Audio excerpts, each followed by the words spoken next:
music. Cut the music, Bones. Ahoy there, mateys. Got a story to tell you. I was getting fitted for my eye patch. Went to the doctor. Got in a little trouble.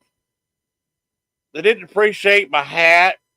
They didn't appreciate me waving a cutlass in the air.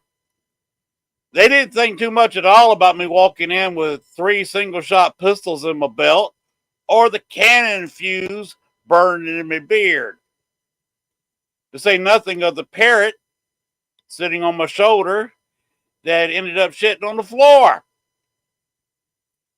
But I finally did get my eye patch put in. So I waved my cutlass in the air and came back home. The reason I got an eye patch, I had cataract surgery today. So I've got, that replaced. But can't use my right eye.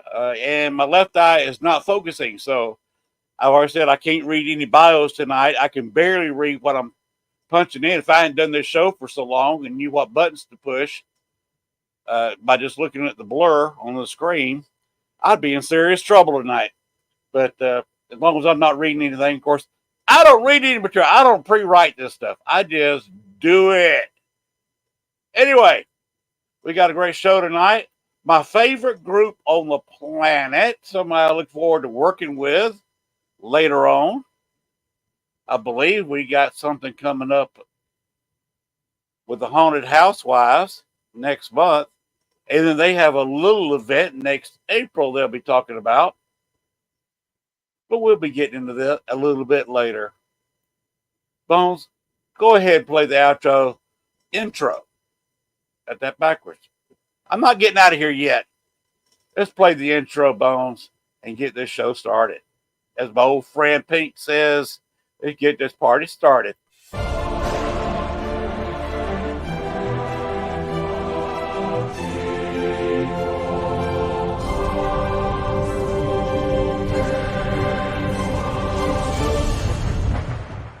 Warning, the following video contains strong language which may be offensive to some viewers and or inappropriate for children. The content within this video is intended for mature audiences only. Southern Fried Paranormal with Len Dorman featuring Bones. Catch us on Spotify, iHeart, iTunes, Spreaker, Facebook, Stream, and everywhere else you catch your podcasts. And of course, WLFE-DB.com. Now, from the backwoods of southeast Arkansas, right beside the Bayou Bartholomew, the longest bayou on the planet, broadcasting from downtown metropolitan Cane Creek Township, here is your host, Len Dorman. I'll bring our guest out right now, Jacob and Stephen from Louisiana Spirits. Good evening, gentlemen. Hey, how you doing? Hey, good evening. Well, so. Yeah, sorry about the eye patch thing there. Well, it happens. I had my left eye done several months ago, back in the early spring. I almost completely lost vision in that eye. Told the eye doctor it was time.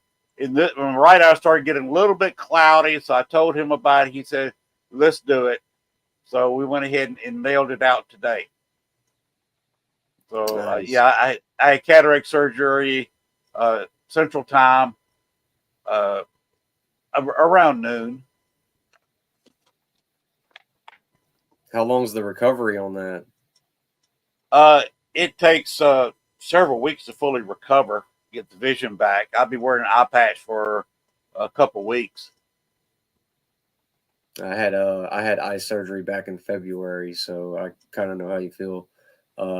They had to go in and rework some muscles in my eye because I was having weird problems. So it was I was down for a little while, and it hurt, it burned, and yeah, it wasn't fun. So I'm feel you on that. Yeah, I got to have drops 3 times a day. I got to go see him in the morning. My appointment's at 8 o'clock in the morning, so I've got to catch my ride at 7 in the morning. But again, with this pack, I'm probably not going to be sleeping all that much tonight, and I'm not driving, so. Of course, the eye doctor's in Monticello, which y'all probably don't know where I am. Star City, if you look on an Arkansas map, is halfway between Pine Bluff and Monticello. Okay. And Monticello is where the Allen House is, if you've heard about that one. Yeah, I heard of that one. If you hadn't, look up the Allen House. They have stopped giving tours of the place, but the stories are still up. But we're not here to talk about me. We're here to talk about y'all. We're here to talk about Louisiana spirits. Yes.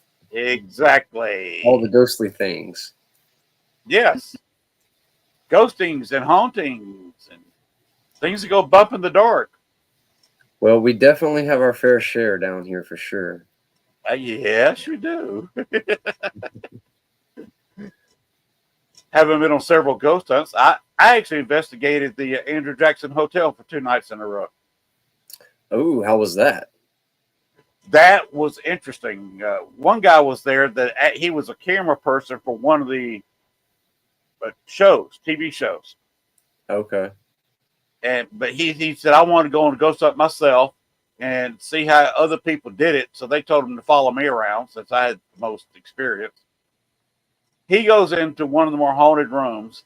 Now, I was not with him in the room, but he came out with a very loud recorded growl on a voice recorder.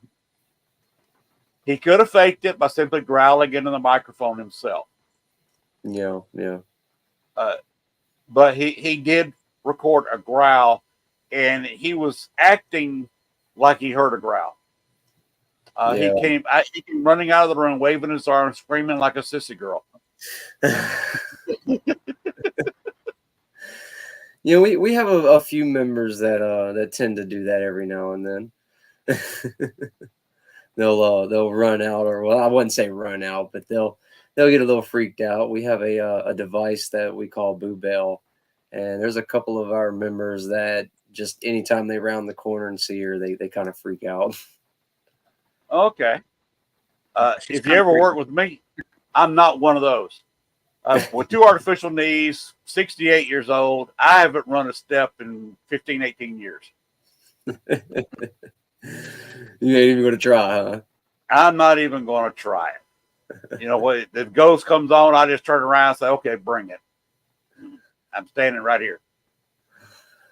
Yeah, I don't blame you. I usually, if I run, I'm usually running towards it, not away. So. Yes. I had to leave the room at one time in pedestrian. I didn't run out, but I had to leave the room for a second process. Is that when you said you heard the voice in your ear? Yeah, some angry French guy in my ear. It was that's the first time something's ever been like in my ear like that. Like it just took me a second. I had to process that. I was like, wait, like that's, get things on recordings, different stuff like that. But to have that in my ear like that, just kind of made me like, I have to think about this for a second. Yeah, that tends to be a little scary. We were in Destrehan Plantation, and so the person that did the building was a freed slave, and then he also made a lot of the furniture. And I had a habit the whole night of kind of leaning on the furniture. And we were I think it was like a guest room. And, or it might have been the husband's room. I can't remember what it was. It was where the pool table was, the snooker table or whatever. I was leaning on the dresser. I had my elbow up on the dresser like this, listening to the tour guide. And something in my ear was just like, whoa, like French. I didn't catch what they said. I know a little bit of French, but I didn't catch what they said. So it was just it's weird, like just to have that in my ear, like right next to me. He was like, I could tell he was angry. And I think it was the guy that made the furniture because they all spoke French. So I think he was him telling me to get my elbow off the dresser. Wow. Yeah. And what's funny though is I was standing right next to him too, Yeah. and I was even recording at the time. Did you hear it? But we didn't catch anything on the recording. Yeah. Wow. But he heard it right in his ear, and when he walked out, and after the rest of us had walked out, he came up to me and was like, "Did you hear anything in your ear?" And I'm like, "No." He was like, I heard something just like yell in my ear, and I had to walk out. I was like, "No, but I wish I would have." Yeah, really? Yeah. I wish I got it on some kind of audio, but nothing recorded it. No, nothing picked it up. There was a public tour down there of some slave quarters behind the voodoo shop. Y'all may know where I'm talking about. I forget what name of the street that it was on. They're not doing that tour anymore. But I got in there by myself once for about 4 hours. Then I did it on a public tour. And I had my Echo Box on. Do y'all ever use Echo Box? We have like the spirit boxes. Is that what you're talking about? It's similar to that. It's except it's basically an app with instead of using radio sounds, it's got syllable sounds. Okay, yeah, I know what you're talking about. Yeah, I had that on, and the girl I had actually she was investigating Andrew Jackson with me, and this was during the Andrew Jackson investigation. We went down and just as a extra thing to behind this slave quarters behind the voodoo shop, and she goes upstairs with about maybe a quarter of the crowd and leaves about 15, 18 people in the room with me. I made contact and we're sitting there having a conversation. It was an intelligent conversation, as in naming names of people that I didn't even know their names. That was in the room with me. And she walks in with her people that she took upstairs and calls the spirit by name and says, "This is the first time I've really heard your voice in years. How come you don't talk to me anymore?" And the voice came back, "You talk too much." In front of the entire, about 25 people on a tour that she was the guide of. Like, well, it's kind of my job. Like, I kind of have to talk. I almost hurt myself. Oh, that's funny. I haven't had nothing like that happen. At the old the Wax Museum, I had again on the Echo Box, had a spirit named Fred following us around, and a guy had his K2 meter that was given to him, well, at least loaned to him by the people doing the tour, and it was in the spot he was standing, it kept flashing 3 lights and wouldn't go off. He said, "You got to be doing this." I said, "No, I'm not doing a thing." So he held it over to me and it went off. I mean, it went completely dark. Yeah. He thought it was my cell phone. I said, "My cell phone just turned off, dude." Yeah. See, he run it up and down my body. The lights stayed off, but he went back over where he was standing, and here come 3 lights on the K2 meter. So I finally said, "Who is standing by?" I said, "What is your name, by the way?" Isaac or something. "Who is standing by Isaac?" And Fred said, so a woman's voice came on and said, "Fred is." I said, "Fred, are you standing by Isaac?" "Yes, I am." He was ready. We were on the old elevator that went between the first and second floor because it used to be a brewery. Okay. The old Wax Museum. That's where they loaded the trucks on the second floor and lowered them down to the street so they could go deliver their beer. He almost bolted off that elevator. The only thing that stopped him was he had a big room there on the top floor with no lights on. He had about a 60, 70 foot run in complete darkness, and he didn't have a flashlight. He was gone. He was about to. That's the only thing that stopped him was that his fiance. So I've had some fun in New Orleans myself. Yeah, New Orleans is quite the city. I don't really go there too often. But yeah, it's definitely got a lot of history and definitely a lot of activity. Which as does most of Louisiana, in my opinion. Probably most of the states. What have we got going on with the Haunted Housewives next month? I got to actually pull that up because we have had so much going on, including with them, that I'm not sure exactly what we have on that one. Let me pull it up. It's for the theater. The Delta Grand. I believe it's the Delta Grand. I believe on the 21st. And I'll have to apologize. I worked 11 hours today and was not able to prepare anything for this. So I apologize to you and your fans on that. I didn't remember.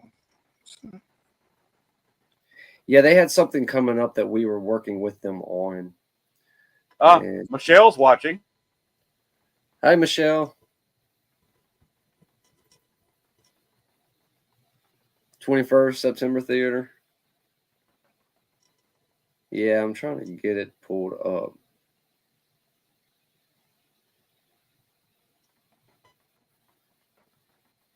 There we go. Yeah, the St. John Theater. St. John's. Yeah, they're doing the Guided Ghost Hunt. Yeah. September 21st, West 4th Street in Reserve, Louisiana. And yeah, you're going to have Misty, who's actually with Louisiana Spirits. She also has her own podcast that she does. I don't even want to lie to you and tell you the name of it, but shout out to Misty. She's going to be going and doing, I believe, some filming over there, and I think they're going to be staying the night, if I'm not mistaken. Or are they staying the night somewhere? Michelle, I'll let you answer me on that if you don't mind. Are they staying the night down there somewhere? I think it's just a 6-hour investigation. Yeah, I think there's I thought there was a comedy hotel involved or something. I thought on that.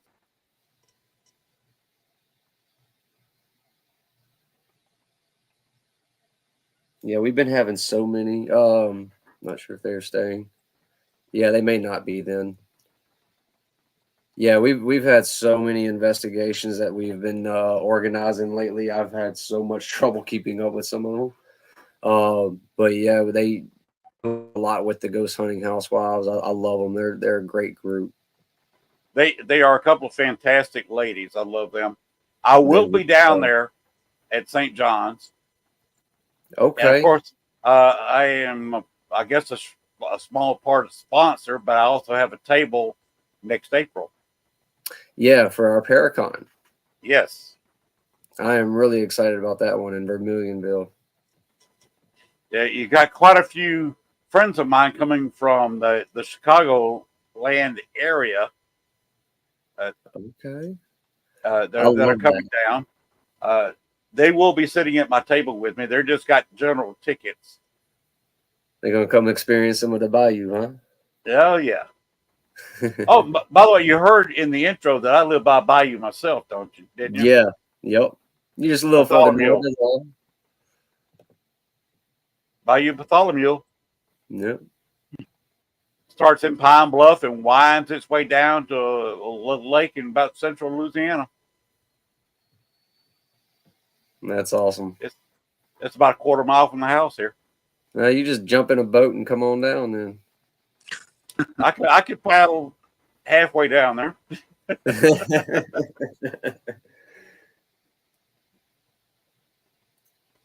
But so I'm looking forward. Are y'all going to be at the St. John's investigation, or have I got to wait till April to meet up with y'all? I'm not sure, 100% sure if I'm going on that one or not. I try to go to as many of them as I can. I do a lot of the filming for our YouTube channel. So I try to go to as many as I can so I can put out as much, as much, evidence and events and everything else that we do as I can. But I don't know if I'm going to that one or not. Jacob, are you going to be able to make that one? This is the one that's in October, right? 21st No. of October? Is that September, what was it? September September 21st. 21st. I was about to say first. Oh, it was October. So that's why am I thinking October? That's the one where we're talking about my coming so fast. anniversary. The year's flying. I thought that was the one where we were talking about my anniversary. It was going around that time. Okay. Yeah, I got this investigation on the 21st of September. Oh, that's of course, Halloween I've got in October, and my anniversary is the 10th of November. Okay. That was see, we still are wanting to get us another investigation set up at the Fairbanks house as well. We did it. We did an investigation over there not too long ago, and they are still trying to finish up a lot of the remodeling, which from what I've seen, they're getting pretty close.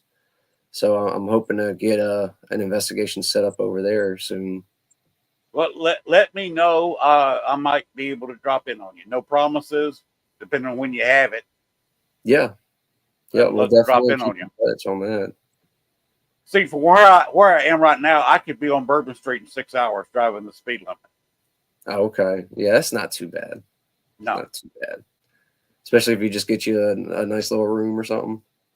Yeah, I've actually got a room at the Holiday Inn Express. Okay, y'all owe me a check now since I said Holiday Inn Express.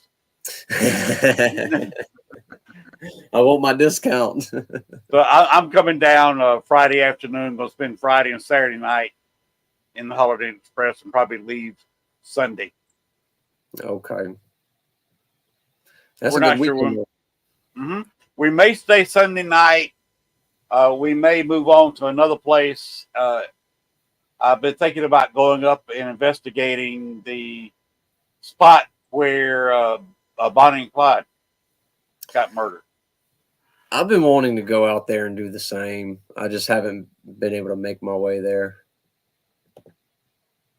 It's not that far out of the way coming back home. So just taking a slight detour westward and might stay in it's a Bonnie and Clyde bed and breakfast there.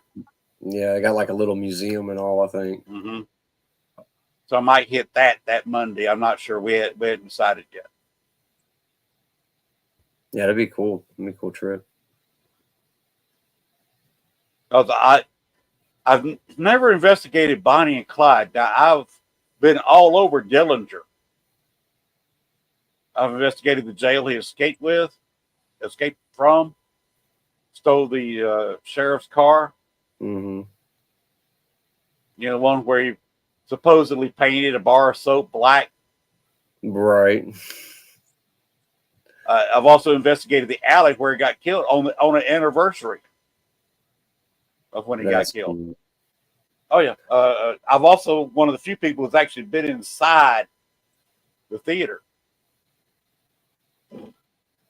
The biograph. So we actually one of the buildings we did over in Opelousas, it's called the Chutes building.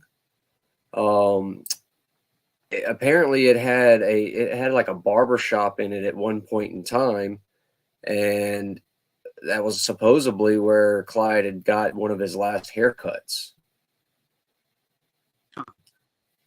I'm not sure the full backing on that story, if there's any like actual documented proof of that, but that was the story I was told. That would be interesting. Yeah. Yeah, we investigated there. I didn't really catch much on my end when we were there, though. I don't recall how much they call on Acadiana chapter side. Because see, we have like 5 chapters in our team, Right. so we're multiple teams put together, and it's a lot keeping all of us to get keeping up with everybody and what's going on. Well, I supposedly joined your website. You know, as a member. When you go on the website, you can join as a member. On our Louisiana Spirits website? Uh-huh.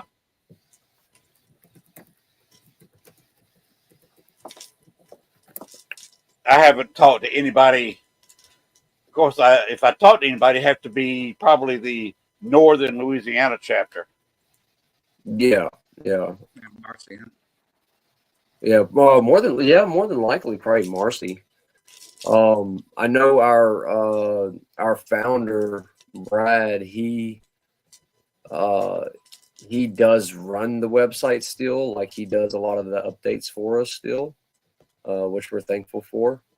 But a lot of the messages and different things that get sent in on there, he forwards to Marcy, and Marcy tends to take care of a lot of that. Yeah, she's one I need to sit down with and talk with. I would be willing to work with her, you know, if she had a private investigation, either Northern Louisiana or maybe Southern Arkansas. Right. Well, shoot, maybe we could team up and find a location to go do, you know? Yeah, there's a lot of stuff in Freeport. Yeah. I pointed out one. You ever been to Poverty Point? No, I don't think so. Okay. It's For the mountain. You know, it's an old plantation that could have been. It's got a lot of mounds, and they've got a lot of foundations of something. Common belief is that it's residences, but they're trying to figure out why a nomadic Native American tribe would suddenly build a city. Right. That's the biggest site of mounds or something. Do what now? I think it's the biggest site of mounds in the country or something, or the oldest. It's the oldest. Yeah. One of the oldest. The theory of one of the theories is, this is a wild theory with some proof, that it was part of Atlantis. See, you up in there's an island in Lake Superior that's got some very ancient, and I mean extremely ancient, mines in it. So why were Native Americans mining copper when they were basically in the Stone Age when Europeans got here? And there's a lot of tonnage. We're talking almost triple digits of copper that have been mined out of these mines. And the thought is that the Minoans, who taught the Egyptians how to sail against the current of the Nile, figured out the same way to sail against the flow of the Mississippi, went up there, got copper. Of course, they didn't have to have sails back down the Mississippi. They could just flow with the current. Right. Floated barges full of ore, and instead of houses, that very arched, curved constructions were not houses, but kins, where they purified the copper. One thing backing that up is there was a shipwreck off Lebanon, close, right there on top of Israel. Yeah.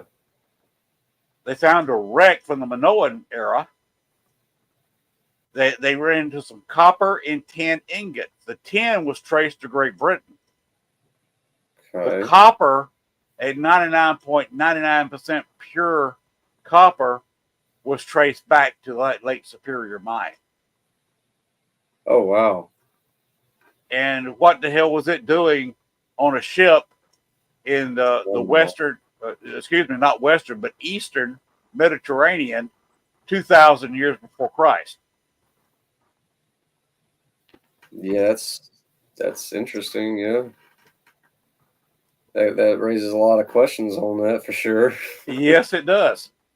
But I was there, and they, on one of the smaller mounds, the owners of the plantation buried some of the owners of the plantation, Mm-hmm. but only 2 headstones. There's 5, 6, maybe 7 people buried there, including the lady's husband in an unmarked grave. So I was trying to contact her, and it's hard to contact a spirit. Y'all know this.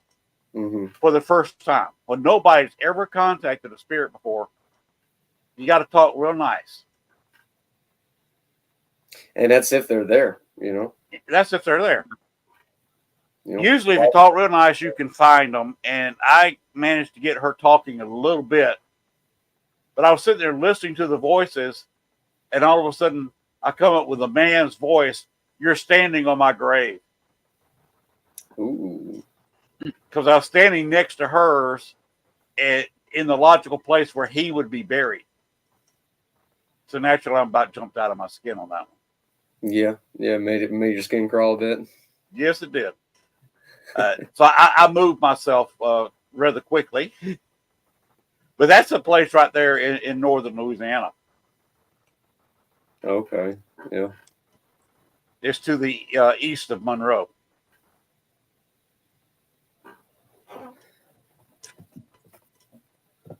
And would bear some more investigation.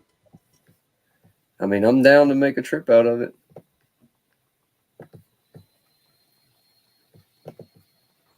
Oh, we got several people watching the show. It's all my employees. It's always good, though. Yeah. It's a bunch of my employees that work with me.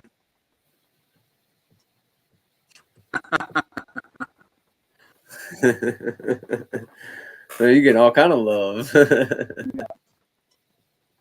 You have fans. Yeah. That's awesome. Oh, they love to hate me too, so trust me. Just wait till it work tomorrow, huh? Yeah. But, have either one of y'all investigated that theater that we're going to next month? No, we have not. I think this is actually our first time getting in there, if I'm not mistaken. I'm looking forward to it. Should be interesting. Now we've investigated the Grand Theater, and that one we had quite a few things that have happened there, from some crazy Estes sessions to different equipment going off to even catching shadow figures moving through. For the people who don't know, could you go ahead and explain the Estes method? Jacob, do you want to explain it? Sure. It's where we use a spirit box, and then, so one person, we try to isolate if we can in a room or something, and we put on headsets that block out sound from somebody talking in the other room, and then so just listening to the spirit box on the headset, and usually it's in another room. I guess sometimes some people do use blindfolds and things like that, but usually we do it where somebody's in another room, and then somebody outside that room asks questions. And the idea is that, so they're asking a question, you can't hear the question, and the spirit box is answering if it does answer. And sometimes those things, you will get responses. We've gotten responses where it's kind of hard to say that it wasn't an intelligent response to a question being asked. And it was, there was a time when me and Steven, we were at a trailer, and we were getting no activity the whole night. And then we were doing the Estes method. Steven was in the closet, and I was at the other end of the room. And I asked if the spirit was going to communicate with us at all tonight, and he immediately responded, "I am not." Like basically saying, "No, I'm not doing it." Like it was an immediate response. It was crazy. And that was pretty much all we got too. Yeah, that was like the best thing of the whole night. Well, if you got responses all night long, you got to doubt your own findings. Yeah, That's true. yeah, I mean, we are That's debunkers first. I mean, that's our thing. We kind of, we debunk first. If we catch something, that's great. But our first priority is, trying to debunk things and make sure. Like that same house, we did have a knock on the wall, and so we went outside to see what was on the other side of that trailer wall. I don't think the AC might have been near there, but so we do those kind of things. Like we don't just say everything's, oh, this is paranormal. Everything's paranormal. We try to find out, try to figure out, could this be something else first? That's one thing our team definitely thrives on. We're big on the debunking factor.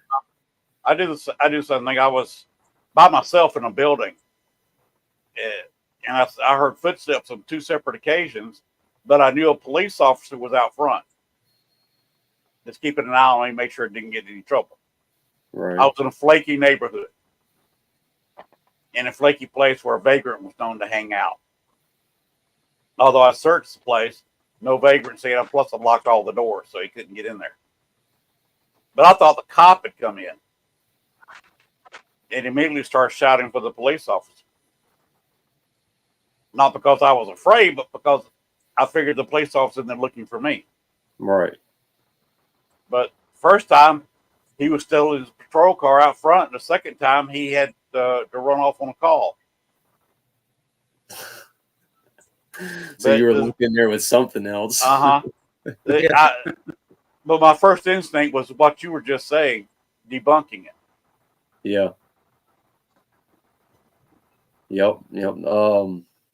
I had a similar incident to that one at the St. Landry Parish Courthouse. We were all in the courtroom doing a session with a group, and I thought I had heard like a door or something in like the hallway. I go out into the hallway, and as I'm walking in the hallway, I hear footsteps like run around a corner. So I kind of like start walking towards that way. And next thing you know, I hear footsteps running up behind me. I heard a shoe squeak and all that right up behind me. And I turn around and there's no one there. It's like, how do you debunk something like that? When you have that type of personal experience and no one's around. All right. That's what you just got to say. It is a personal experience. That's it. And you can't explain it. You can't say definitely what it is. If you can't say definitely what it is, right, you say I can't explain it. But you see, I was able to catch the sound of the running and the squeaking on my video camera, on my recorder. So, yeah, you got that. That was cool. I got the sound there, but it doesn't show what did anything or where the sound came from. So again, anyone could say, "Oh, he did that himself" or something. And I get that, but it's still a cool experience that I can't explain. Anybody that's in this business trying to say that every experience they have is real and to convince everybody, this is proof, you're in the wrong business doing the wrong thing. Yes. Because you're not going to convince people that this is real if they don't want to be convinced it's real. True. And if they've never had a personal experience like you're describing, they will never believe no matter what we say. That's right. That's right. You just got to show them what you get and let them make the decision for themselves. That's it. That's what I do. I throw up a photo, throw up a video, and let them make up their own minds. I'm not going to argue with people about it. Yep, that's how we handle our stuff as well. And that's why I wanted to get to know y'all, because we're kind of like a few peas in the same pod here. Right. Yeah, we running down the same waters, huh? Yes, paddling down the same bayou. That's it. Oh, did y'all see the second poster I put up today? I think that's the one I shared, actually. Is that the one with Jacob's headshot? Yes. Yeah, I did see that one. There's watch the show for some good old Cajun gumbo. The gumbo. Yeah, the gumbo. Yeah, it's like while we were chilling backstage, you were mentioning about going to get some gumbo. I was like, "Ooh, gumbo sounds good, but it's too hot right now." It is a bit warm for gumbo. Yeah. Yep. But the wife and I both love a good seafood gumbo. See, I like a good seafood gumbo, but I really prefer my chicken and sausage gumbo for some reason. I haven't had seafood gumbo in so long. I've always got chicken and sausage everywhere now. I don't see seafood gumbo that often anymore. I'm not a big oyster person, and a lot of people that do the seafood gumbos put oysters in them, and for me, it throws a lot of the taste off, and the fact of an oyster, I'm not good about. I love them. I will sit back and eat a dozen raw oysters. In fact, when I go to my favorite New Orleans restaurant, I think it's a shrimp place. It's right there just off Jackson Square. Nope, don't ask me. Nope. They sell shrimp by the pound. Boiled Okay. shrimp by the pound. And I go in there and we'll order up a pound of shrimp for the wife and I'll get me a dozen raw oysters before. It's an appetizer with shrimp. I love shrimp. I'll give you that one. My wife does the oysters. So her and I'd get along, and you and my wife would get along because she won't touch one. Yep, that sounds about right. Let's do it. There's not much seafood I won't eat. I do oysters, I do shrimp, I do all of it. I mean, you're a cook though. You're a chef and all. You got to eat. Yeah. Jacob, on your raw oysters, how do you prepare them for yourself? I usually put hot sauce, Tabasco, or something on them, and I put them on a cracker. Oh, Tabasco on a cracker. Okay. I put the oyster on the cracker with Tabasco or something, some kind of hot sauce. We got another oyster fan here. Yep, my wife.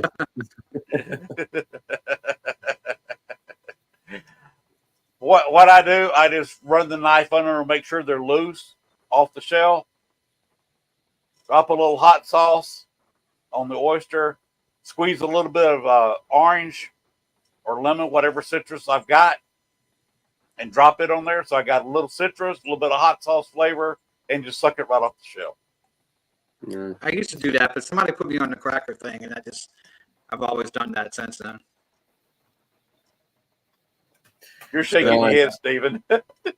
Nah, it just, especially the raw oysters, it reminds me of something that should be on an alien planet or something. Like we should start talking about like UFOs now or something. Think back in time. The first person to ever eat a raw oyster, what was he thinking? Oh, there's a few of those. This thing looks delicious. What was he thinking? There's quite a few foods out there that are like that. Yeah. Just think about the people that tasted the stuff that you couldn't eat, like the mushrooms and stuff that'll kill you instantly. Like, oh yeah, how many of those people had happened before they started figuring out what they can actually eat? It's something I think about, actually. It's just a weird. How many humans died figuring out which plants are poisonous? Right. Yeah, just by running through the forest. Yeah. Now we're talking about Bigfoot. Are y'all much into Bigfoot, or are you just strictly ghosties? I mean, our team as a whole, I would say, is probably more or less strictly ghostly, but at the same time, we enjoy all of it and we support all of it. Like for example, at our Paracon, we have people from that does like the UFO and alien stuff to the Bigfoot to Rougarou, all of it. Demonologists, mediums. We're pretty broad in our mind, I guess you could say. Because I talk to everybody. Yep. Oh, my friend Dave Scott, whose show starts in about 10 minutes, he is a big UFO guy. If you've ever heard of Spaced Out Radio. The name you said, that it sounds very familiar. I feel like I've heard the name. Dave Scott's been on doing podcasts for years. It was a while before he got on YouTube. Okay. He was doing it through what is the name of that little thing where you just throw it out, the audio part of it out there? Spotify? No. Spotify does that too, but there's an older program that you just have a picture up there, kind of like my avatar, kind of bounces around. Right. But that's all you have because there's no cameras involved. You just have an avatar. He was doing that for years. He started out with ghosties, and then he had a alien experience. So he talks maybe about ghosts at most twice a month. Okay. So he's primarily aliens. He's up in Vancouver, so he talks about Bigfoot once in a while. And see, down here we have the Rougarou as well as the Bigfoot stories. So sightings and news articles, all kind of stuff from the Rougarou and Bigfoot, and as well as all these other hauntings that we have. Are y'all believers in the Rougarou, or you haven't seen any evidence either way? I don't know. I kind of feel like it was a story to scare kids, but I don't know. I'm open to anything, really. I actually had an experience that I can't really explain while coming home late one night, and I was driving down the bayou. This was when I was living in Thibodaux. I was driving down the bayou, and real late, and out the corner of my eye, I saw a dark mass that kind of like ran from the bayou, and it went across somebody's yard, went down into the ditch, and then up because the road sat higher than the ditch, and went up and hit the side of my car right by the headlight. And it happened so fast that I couldn't react to it. All I know is I saw this dark mass dart across, and as I went to like look at it, it hit my car and I was past it. It was just that instant. My girlfriend at the time thought that I had actually possibly hit somebody, and of course that kind of made me freak out. So I pulled over and turned right around, went straight back down. There was nothing there. There was no one there. No mailbox, no garbage can, nothing in the road on either side. And I never could explain it. There was no blood on my bumper, big old dent and everything, but no blood, no fur, no nothing. Okay. Would you like to explain what the Rougarou to Chelsea and Lopez here? Yes, so I can explain it the best I can. There's actually multiple versions of the story. Jacob, you might even be able to touch base with some of them, but basically the Rougarou is very similar to a werewolf. The only difference is it originates in the bayous. There's different ways that they say a Rougarou could exist or come about. But in general, it's just a swamp creature of sorts. Okay. It's from Arizona. So. Do what? Chelsea grew up in Arizona. Well, Arizona, and I think Milwaukee or something. That may be crazy. But she lived in Arizona for a long time. She's only been in Louisiana a couple of years. Oh yeah. They don't have a Rougarou up there. No. Yeah, in the Chicago area, they got Mothman. Yeah. That's my wife's favorite, Mothman. You said that's Then your you got favorite? out west. You got the That's Skinwalker Randy's Ranch. favorite, my wife's favorite. She loves Mothman. What's the reason? I gotta know. What's the reason on that? I like that, Marley. I think it's just That's yes. That is perfect. I think she's like because it's such a weird story, and then all the coincidences, if they were coincidences, that took place with like the Pleasant Point Bridge, Pleasant Point was the name of the bridge, the city where the bridge fell. When they were seeing the Mothman for months before that bridge fell. Yeah, they were saying it was like a warning or a sign or something. Yeah, was the theory on that. Oh yeah, I thought you liked him. Mothman scares the crap out of us. Yeah, you remember that those movies that came out with the creature that came out every 23 years, every 23 days it could feed? That was based on Mothman. Yeah. The writer of that character, the developer of that character, the creators of the movie, based it on Mothman. Yep. It was a good movie series there. Yeah, my main thing is paranormal. I guess if I had to say, like, I mean, I believe in aliens. I don't know if that the sightings I feel iffy about. I think some of those sightings are just our government doing things, our military. But my main, I guess, thing that I believe in, I guess, is paranormal, ghosts, those type of things, spirits. I'm not a huge like Bigfoot guy. I believe there's probably some kind of ape out there that we just haven't found, but that's very plausible to me. I don't know if he's like 11 feet tall or whatever, 7 feet tall. But and see, that's the thing about our group is like we have numerous people like myself and Jacob here. We both love this and are interested in this and do this stuff all the time. But we always stay very, very non-biased to what we walk into and what we go into, regardless if we believe or don't believe or any of that. And we have so many people on our team that bring so much to the table that for some reason we just make it work. We just make it work regardless of that belief or not. And we go out and do that job to find out.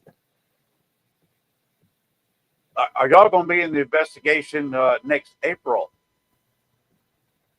Oh, you're throwing another date at me. Yeah, the Paracon? At the Paracon. Oh, yeah. Paracon? Yeah. Jesus. Where you got an investigation on Saturday night. Yeah. Yep. So Yeah, y'all the last Paracon, but I'm going there. I am really looking forward to that one. Yeah, I've actually, I guess in a way that's where I got my start with Louisiana Spirits was at Vermilionville a couple of years ago now. Me and my wife just out of the blue, I surprised her for an anniversary gift to go on a ghost hunt because we had always wanted to go on an actual like professional styled ghost hunt. And I reached out to Marcy and we went to Vermilionville and had a lot of crazy experiences happen over there, and we were hooked. We've been with it ever since. Yeah, so I'm definitely looking forward to that. Yeah, it's a good place. Okay, what's your stories here? You want to answer yours first on that one? Me? Yeah, if you got anything you want to say, go ahead. Or I got never been touched. Things. Oh, you haven't? I've never been touched, but you've never been touched. No, but my mother was touched. And that's the whole reason why I kind of am where my intrigue in this started.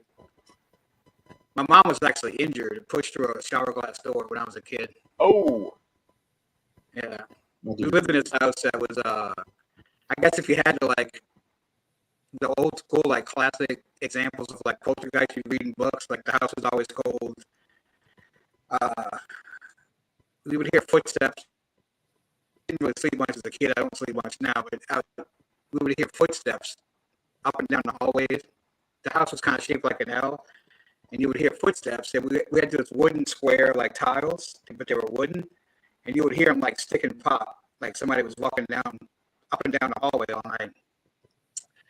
And my dad was a fireman, so there was, he worked 24 hours on, 24 hours off. And a lot of times it ended up being me and my sister was always off doing something. She's a little older than me. It would always end up just me and my mom in the house. And it was like a Sunday afternoon. My mom would clean the house and she went to take a shower. And she had called me into the room after she took a shower. And she said, "It's kind of weird, but I need you to look at my back." So she kind of lowered her robe on her back. And she said, "My back's like burning." So when she lowered her robe, there was a handprint in the middle of her back between her shoulder blades. The fingers were probably that much longer than mine. And it was a big raised welt of a hand, like somebody slapped her in the middle of the back. But all she felt was a little touch when she was in the shower. And then about a week or two later, I was like 10 or 11 years old when this happened. About a week or two later, the same scenario, me and her home alone. She goes to take a shower. She cleaned the house. She would clean the house like on a Sunday and go take a shower after. She went to take the shower again, and she went in the bathroom, closed the door, and I was in my room, was next to theirs. And a few seconds later, I hear this loud crash, and I hear her screaming for me. So I go to open the. I get chills when I talk about the story. I go to open the. I'm trying to open the bathroom door. It's just a small bathroom in the bedroom with just a shower and a toilet and a sink. And she's telling me, wait. She was able to reach up and like pull a towel down over, and she's unlocked the door. She was able to reach the door lock from the floor. When I opened the door, she was laying on the floor through the shower glass door. She had a piece of glass, probably 3 or 4 feet long, hanging by the caulk from the shower door, and the tip of it was in her neck. Ooh. And then she had a piece of glass through her head, a piece of glass through her arm, like this way. And then she had that same big whelp in her back again, like somebody had smacked her in the middle of her back. And she said this time she had just gotten in the door, closed the door, and turned, and she felt that same touch, but this time it shoved her through the door. We moved like a week later, 2 weeks later. And the story it goes even longer than that because I don't know how long you want me to tell the story, but so fast forward probably 20 years. I'm working in an office for a corporate office for a restaurant, and the president's secretary, we get to talking and figure out that she lived in a house that was directly behind that house. And I told her the story, what happened to me, blah, blah, blah. Fast forward a couple more years, I ended up working with her daughter at the restaurant. And I asked her, "Hey, how's your mom doing? Is she still working? She's still living in that house?" And she said, "No, they had to move." And I'm like, "Why?" She said that she was being harassed the whole time they lived there by something. And one night she was in the kitchen and a can of like canned food came off the shelf, flew off the shelf and hit her in the head and gave her a concussion. So they ended up moving away from that house because of that reason. And that house is directly behind my house. It's crazy. That I don't know what the deal is with that area. I found out later on that somebody did die in the house of cancer in the early 80s, late 70s. But I don't know if it has to be the area to me, not just the house, because that house is behind us. And this crazy thing is that house, I never went in the living room because it had a big sliding glass door, and I always felt like I was being watched from the backyard. I just remember that vividly when I was a kid. I would never hang out in that living room at all. I just hated it. And that stuff happened to my mom, and then we were out. We were gone. My mom's like, "We got to get out of this house. I can't live here."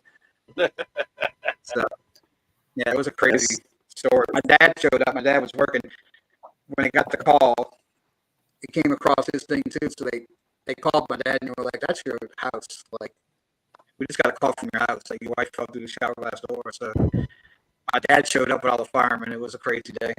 Like, but I'll never forget that well. She just had this big red raised up well, like somebody had just smacked the heck out of her. That's one of the main things that happened. I've had other experiences, but that was like the main thing that like started me on this whole like I've been intrigued with this since I was a kid because of that reason. But All right. I still have before we a kind get of skeptical approach to evidence. uh-huh. Go ahead. I'm sorry. Go ahead. Before we get to Steven's story, we're kind of at a halftime, so I got to run a couple of videos people have sent me. Sounds during good. a little bit of a commercial break. So this, I have another video that their event was last weekend. So I'm not going to be showing that one, but I want to show this. This is a possible show. They are in negotiations with a network. I can be your hero, baby. Damn it, Mike. Hey, I'm Mike, and death sucks. I've had a couple of deaths in my family recently, and I want to know, what comes after this? Is there life after death? So I'm teaming up with Marilyn, a psychic / paranormal investigator. And together, we're going to check out some really awesome haunted locations. And maybe, just maybe, I'll find some of the answers that I'm looking for. Mike really has a hard time paying attention. His mind is all over the place. Watch your step. Mike, you need to be careful. You need to know what's going on around you because you're going to hurt yourself. What happened? You just fell. I don't know what you're talking about. I'm going to have my hands full.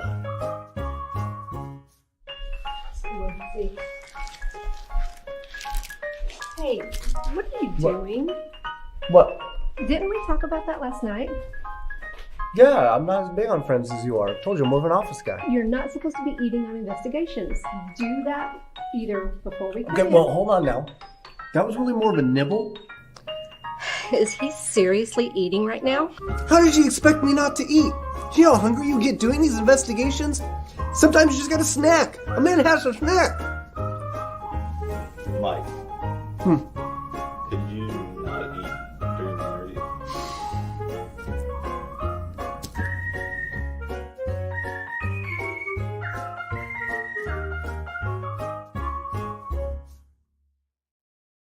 Hey, I'm Mike, and death sucks. I've had a couple of deaths in my family recently, and I want to know, what comes after this? Is there life after death? So I'm teaming up with Marilyn, a psychic / paranormal investigator. And together, we're going to check out some really awesome haunted locations. And maybe, just maybe, I'll find some of the answers that I'm looking for.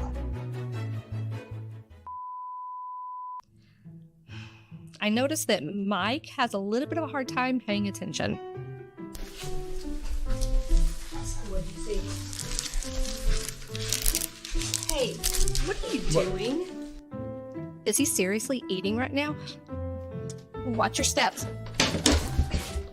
Mike, you need to be careful. You need to know what's going on around you because you're going to hurt yourself.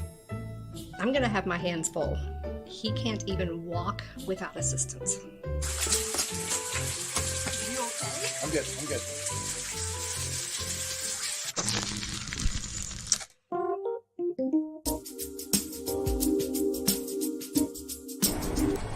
Every year, paranormal investigators go hungry.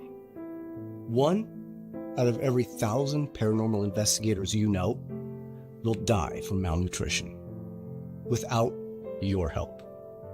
So please, donate today. Call the number listed below. Every penny matters. Every dime could save a life. More specifically, mine. So thank you from the bottom of my stomach.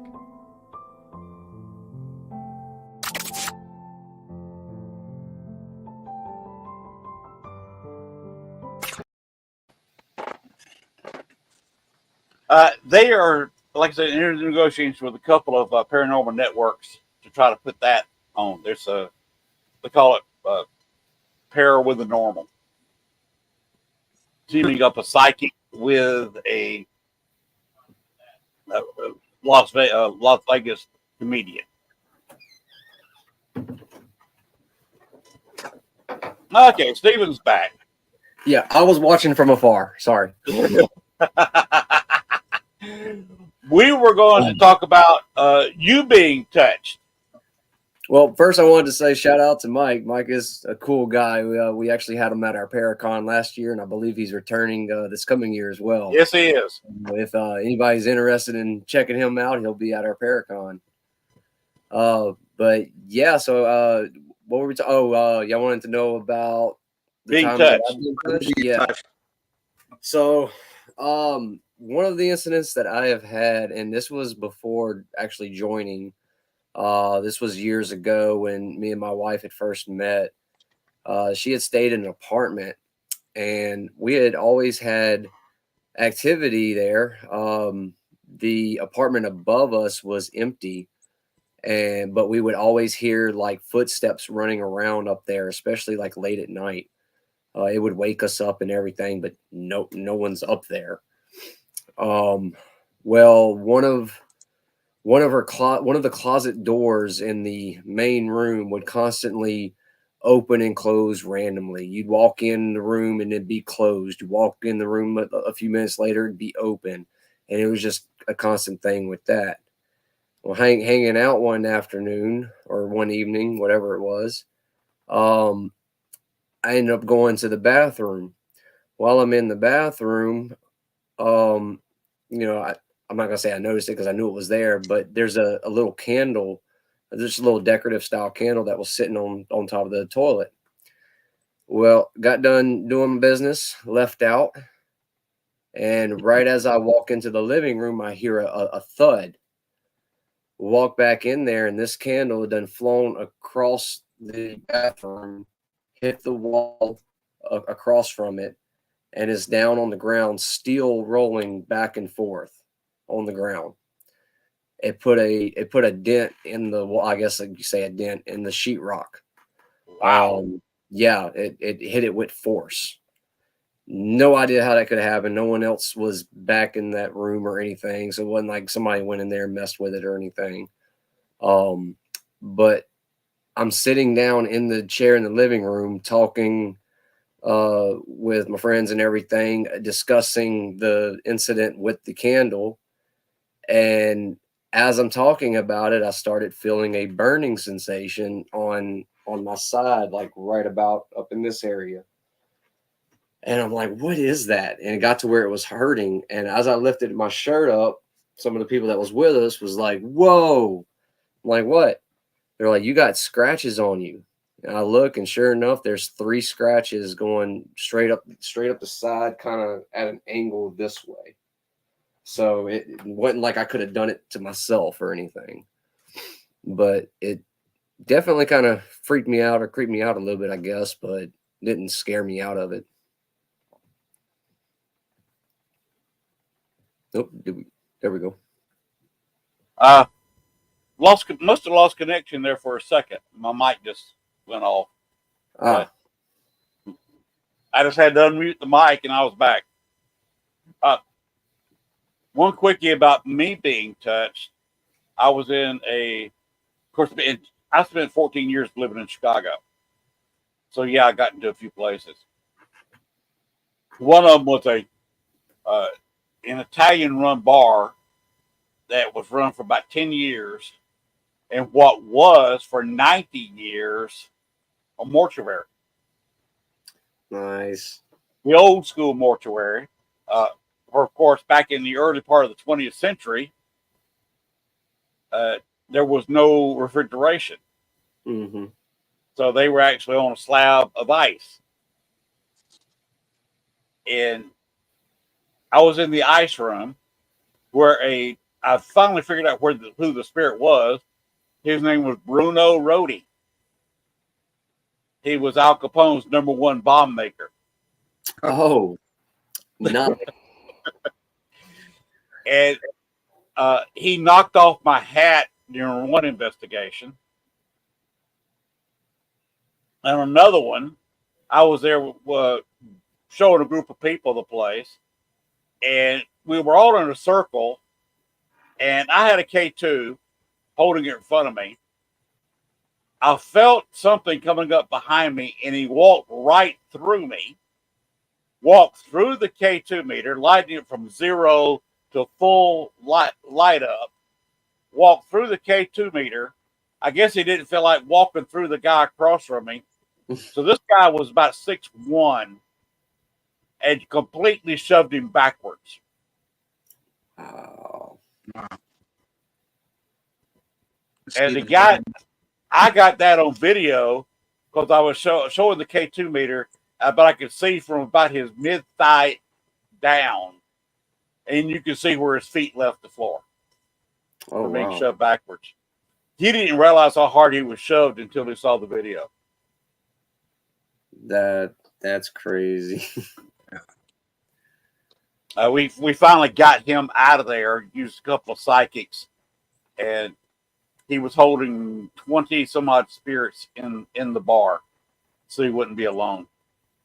Damn. The bar closed. The owner moved to another location with another named bar. That's completely shut down that place. They were talking about putting a bank in there, so I said, "Okay, we got to get these spirits out of here." So we cleared him out, and the rest of them got released. Yeah, I haven't had a spirit like straight up like shove me or anything like that. That would be kind of interesting, I think. Maybe not so much like on Jacob's mother's side, but you know, like shoved a little bit. All right, I can take that, but I don't know about the glass. Yeah, I don't know about being shoved through a shower glass door. Yeah. Of course, what's funny is he didn't shove me. He walked through me. I could just feel him. Right, but then he shoved the other guy. Yeah, but shoved the other guy. I didn't know what that was about. See, I did have one experience at the St. Landry Parish Courthouse up where the cells used to be. Went walking up back there to collect the rest of our equipment from the night of wrapping up, and just walking up in there, you could tell that the entity that we was communicating with earlier that night was still there, and he was at his point to where he didn't want us there anymore. He was tired of dealing with us and seeing us. And when I walked back there, it was just like a brick wall almost. It was just I couldn't bring myself to walk any further. And there's just so much pressure against my chest and hard to breathe, got real clammy, you know, things like that. And another investigator came back up there with me, and it did the same thing to him and me. And it was a lot of pressure for a good maybe 5 or 10 minutes before it finally backed off. Wow. Yeah, before we finally could get our equipment and get out of there. It was interesting. Here's a question that y'all have to help me out with, because I have absolutely no experience with the vampires in New Orleans. I have nothing to say about this matter. I don't know anything. Well, I would love to go check out the Vampire Cafe because I've never actually been there. I think that'd be a cool place to check out. I love the idea of vampires. I mean, vampires are cool in my book, you know.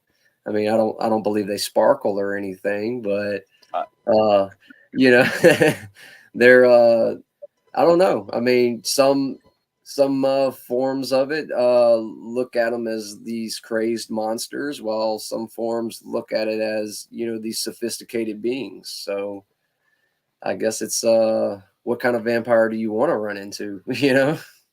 Yeah, there are vampires in New Orleans. Not the vampires like on, you know, in the books and movies. But there are vampires. I knew a couple of them. They partake in blood, but it's not like they do in the movies and in the books. So, and they hang out at the blacksmith shop like they say they do. Yep. Have y'all ever done any investigating in Lafitte's blacksmith shop? I mean, I've drank there. I've never. I've done some alcohol investigating there, but I've never You, do you drink their hurricanes or do you drink the purple drink? I don't drink either. The last time I had a hurricane, it gave me so much. It gave me so much reflux. I said I'll never have one again. I can't drink it. See, I don't drink much. I'll have a couple of beers, and that's about it for me. Some people love the hurricanes in Lafitte's blacksmith shop. I personally do not. Pat O'Brien's has a much better hurricane to me, and here is the wife and I enjoying a hurricane. And nice. And this was taken with a full spectrum camera. Okay, that's why you got that glow. Yeah. That's Pat O'Brien's. Out in the courtyard. Yeah.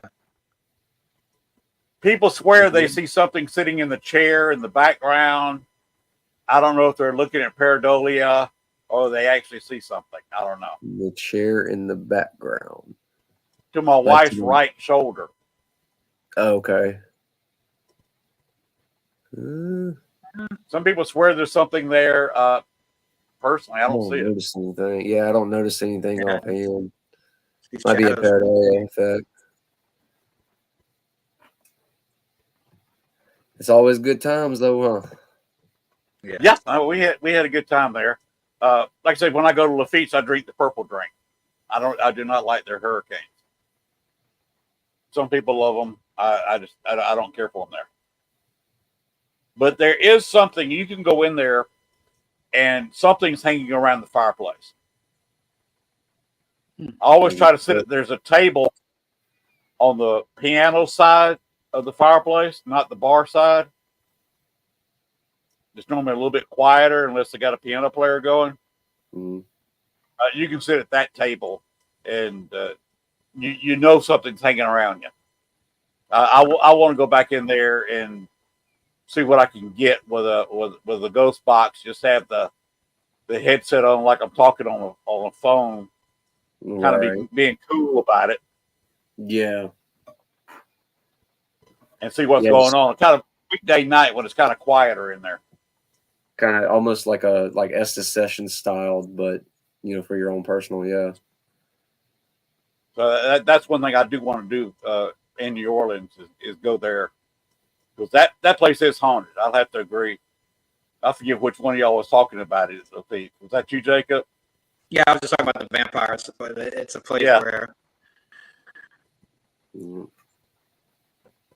it's an interesting place, and if somebody wants to see New Orleans, I'd say go there. Yeah, it's a cool place. It's moving down the street. It moves so many millimeters or centimeters a year or something. It's sliding. I didn't know that. Yeah. I think she was asking you to elaborate on your. Elaborate on the vampires, I guess. Yeah. I don't that word to it. I don't think I should go any further than that.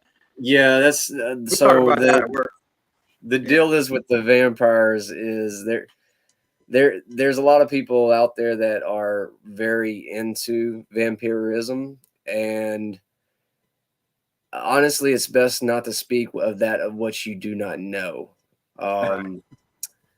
Same goes for many I guess classes of people. For example, I'm a motorcycle rider. There's certain bike clubs out there that you just don't talk about what you don't know, and it's for your own safety. So it's probably better if you're very interested. There's enough out there on the internet. You can do your research if you really want to know. I tend to agree with you about some bike groups. But with me, I don't talk about what I do know. That too, yeah. Even if you do know, you don't exactly. That's where I was getting at. Like, I know certain things, but I'm not gonna sit here and tell what I've heard, because for my own safety. And yeah, exactly. And it plus you also got to look at it this way. It's a respect thing, If you got something that you do in your life that somebody else finds weird or different or whatever out the norm, you're not going to want somebody hounding you on it. Nope. So I just don't want to get beat up or arrested. It's nice not to have that as well. Yeah. Yeah. One hurts and the other one's financially rough. That's true. Plus, most people don't know this unless they start checking it out. Obviously, at 68, I'm retired on Social Security. If you get put in jail for more than 30 days, they will stop your Social Security payment. Yep, they rip it from you. And you have to go reapply for it. Yep. So that's something else you got to worry about if you're on Social Security.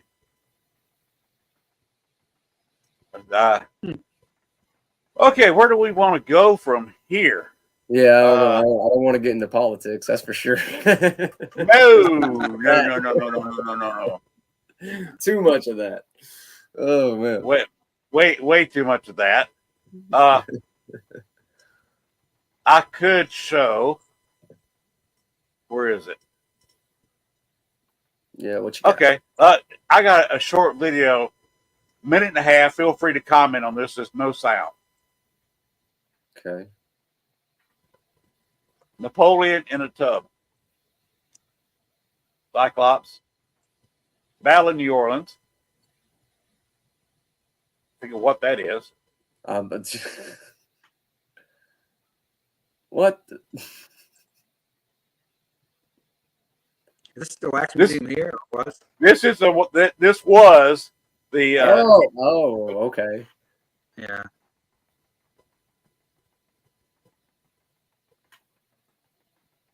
It's showing the whole museum was showing the history of New Orleans in wax. Yeah. Okay. Oh, that's cool.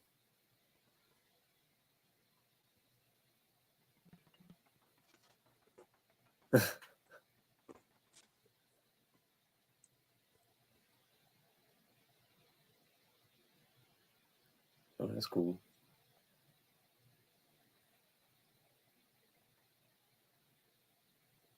Wow. That last photo was the upstairs that they had set up for weddings. And you see the space. He goes, you didn't even see the other wall. But they were shooting that for almost the center of the room. How far that guy would have had to run in the dark with no flashlight after the ghost spoke to him. You don't have the clip of that of the guy getting pushed? No, I've got this. I'm a boomer. I'm 68. Well, you good? And doing videos is not my favorite thing in the world. And I tend to put it all off. I've got external hard drive almost filled with video that I need to go through and work with. And real life keeps interfering. I'm trying to build a room onto the house. I'm trying to get the yard cleaned up. And now I've got a colonoscopy coming up next week. I just had eye surgery. Yep. Busy man.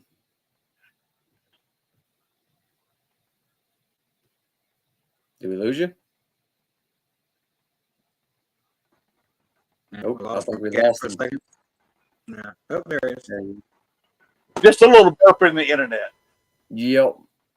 It does it. When you get that fiber, it'll be better. It's not cable. It's not fiber. Basically, I jump from one cell tower to the other. And when people start shutting down this time of night, I get put on closer towers. And sometimes when it jumps from one tower to the other, I get kicked off for a second. See, I had that issue. I'm smack dab in between two towers, and it was like no matter what, it was constantly wanting to ping my signal from one or the other, just back and forth. So just constant buffering, constant freezing. I ended up getting Starlink and pretty much solved all my issues out here. That would be my only other thing to do, but I'm hoping I get the fiber optic next year. I don't want to pay all that money for Starlink, and all of a sudden I got fiber optic available here. Right. Yeah, I think it. I mean, it really wasn't too bad, the price, but it was the fact that we had to wait for it because there's like a waiting list. But it was like 8 months. But once it came in, it was just a simple, quick install that I did myself and good to go. It's reliable. Oh yeah, I haven't had really any issues unless it's like bad weather out, blocking the signal or whatever. Right. But that's it. But Back again. yeah. I just realized your title, God's Perfect Paranormal Idiot.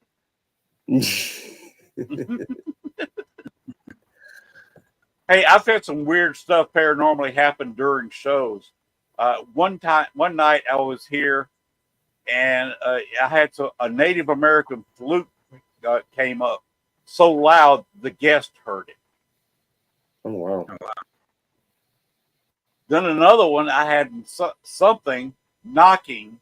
I was in my studio. I'm in my den right now, but the studio had a window toward the back of the house. Mm-hmm. 2 different times that night, there was somebody tapping at the window.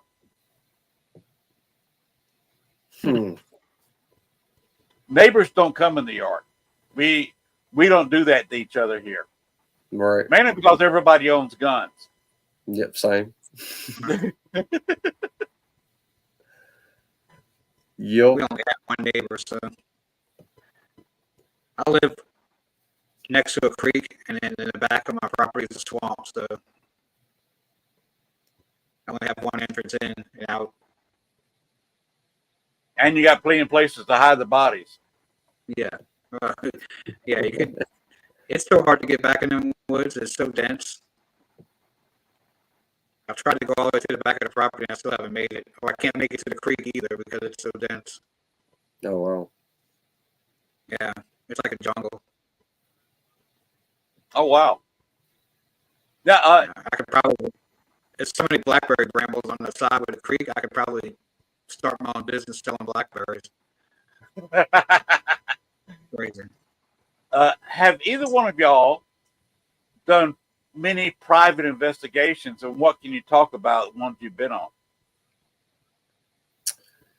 We've done a lot. I mean, I would say that's a good portion of what we do.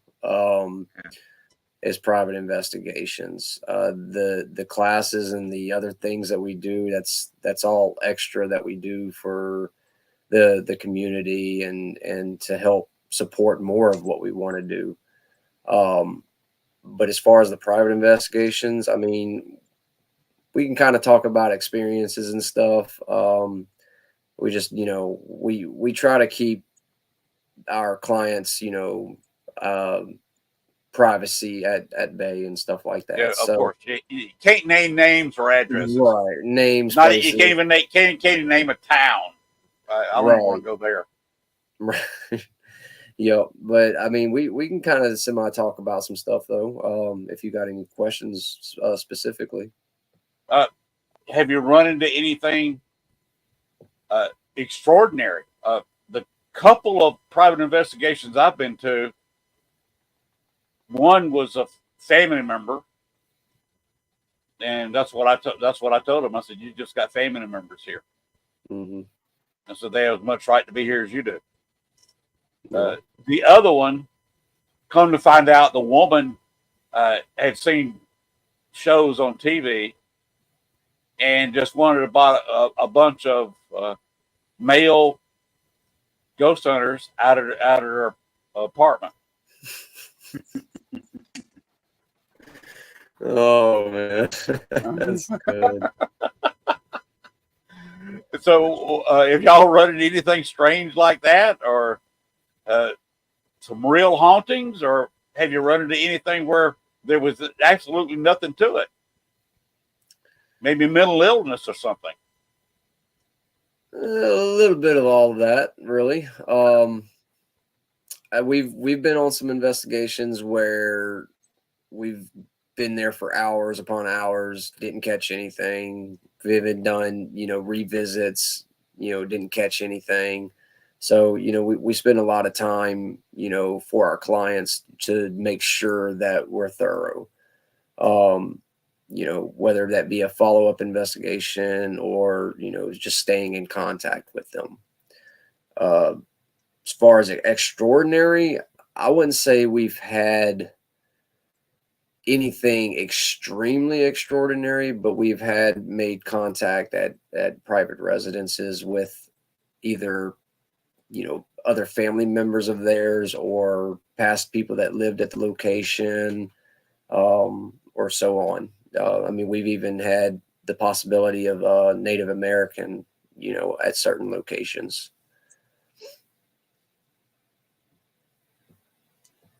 You agree with most of that, Jacob? Yeah. Anything you want to add to it?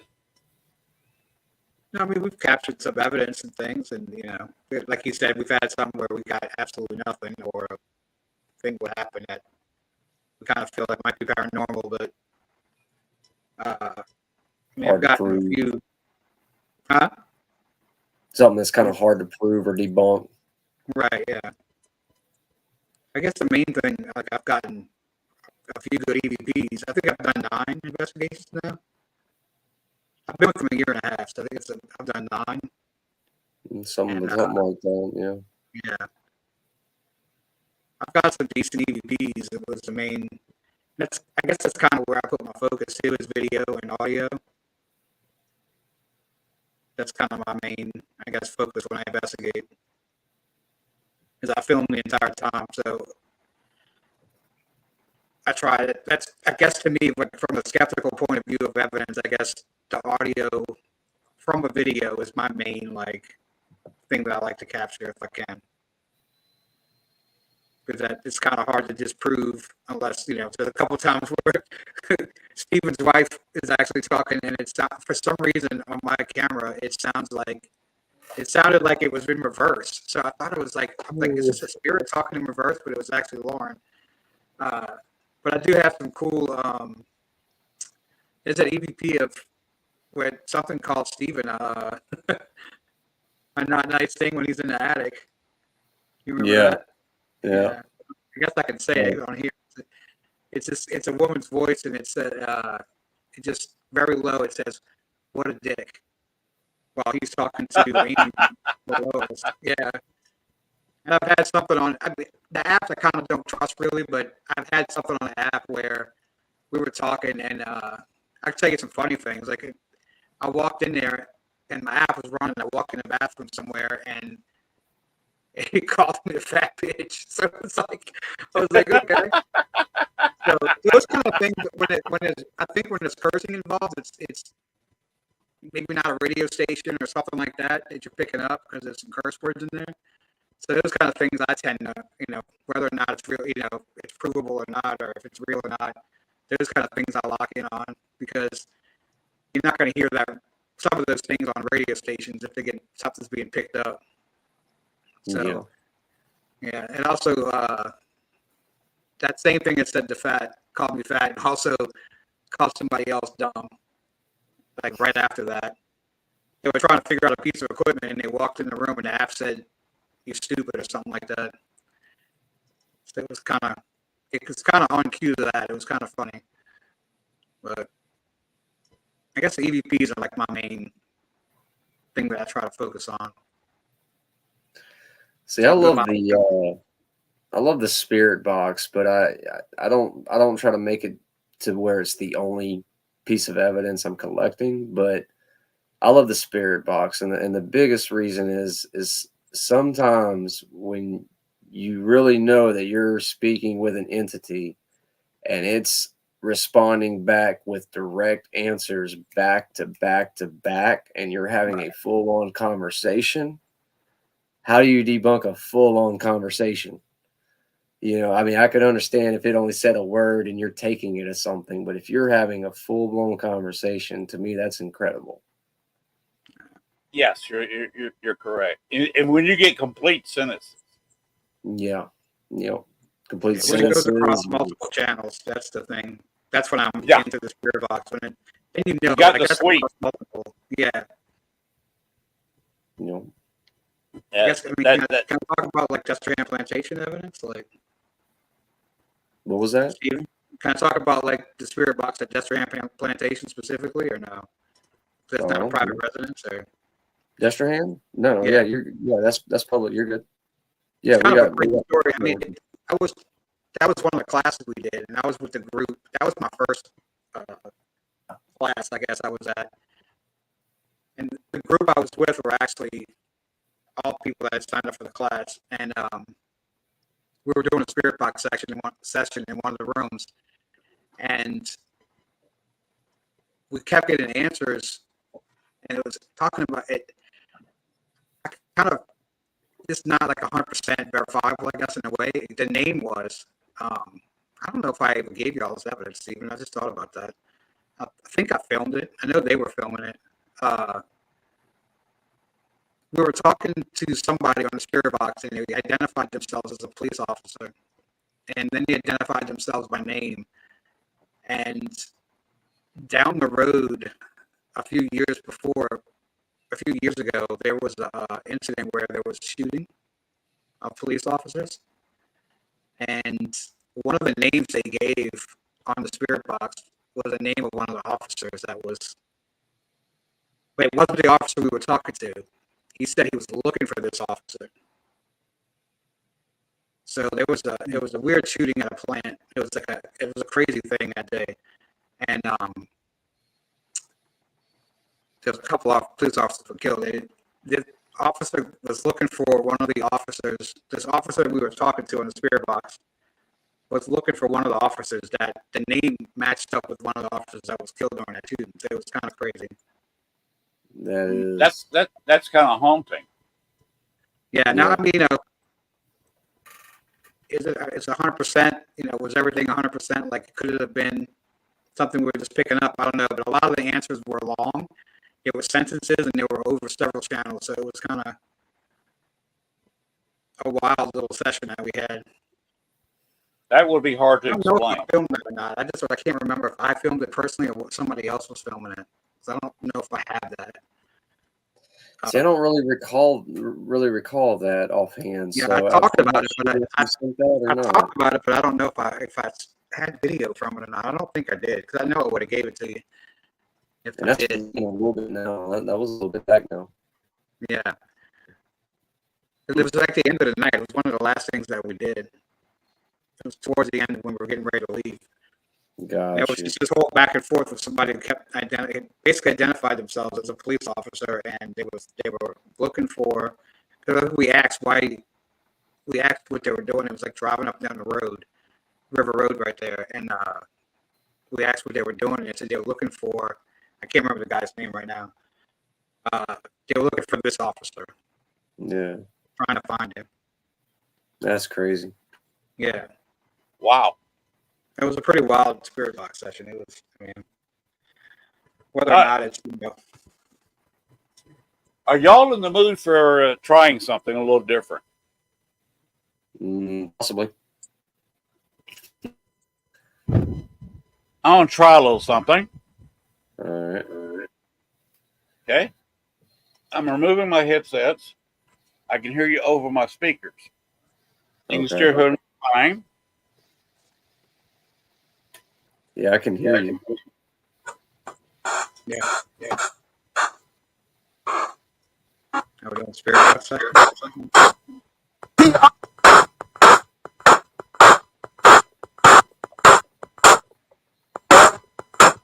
Want to ask a question?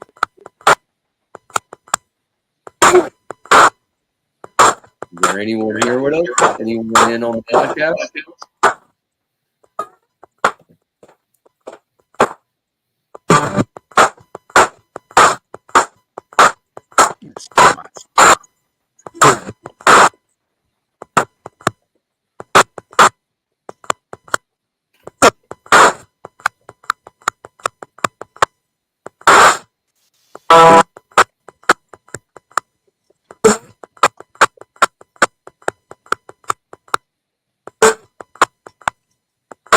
Change it over.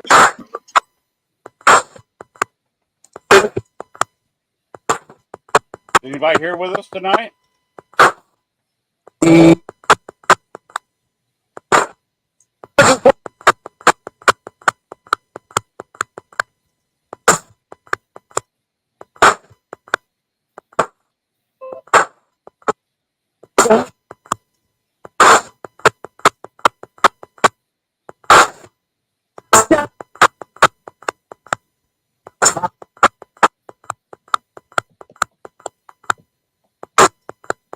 Sound like it said stop twice.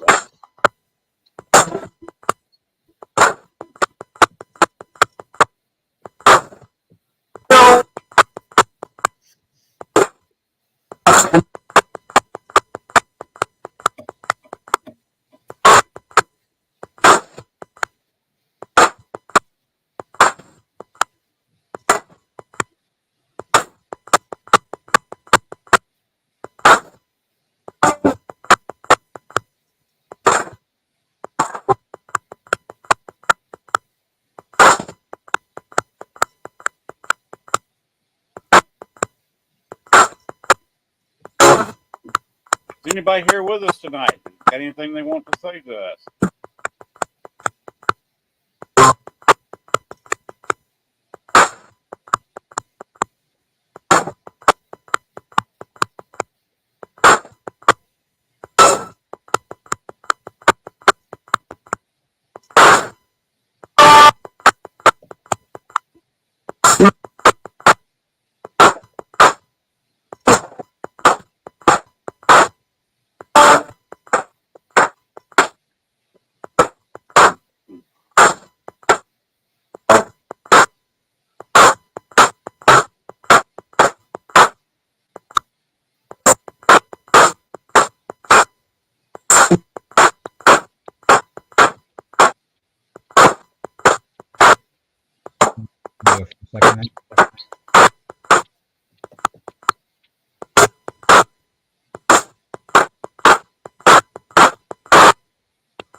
Anybody got anything they want to say, Jacob, Stephen?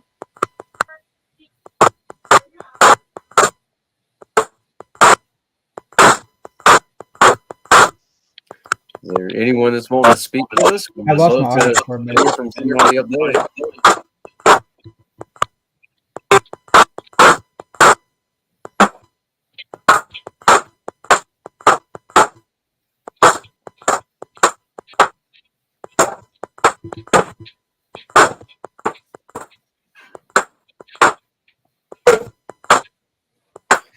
Ooh, I'm gonna have to break soon, though.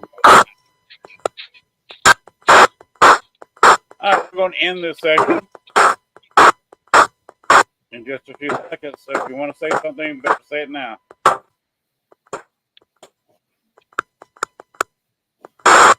Okay, good night, everybody. I'm going to cut this off.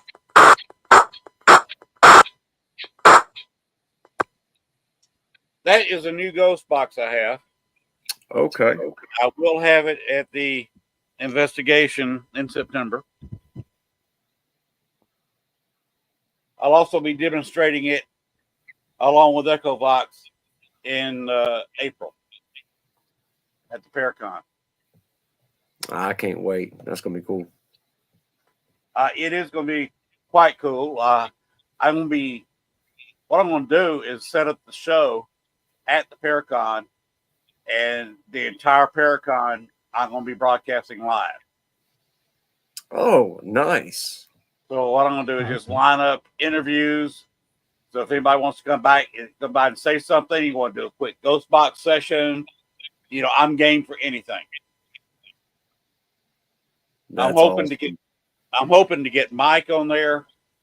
He and I are kind of a riot together, and getting him live on Paracon, especially if he's in costume. Oh Got yeah. the goat costume.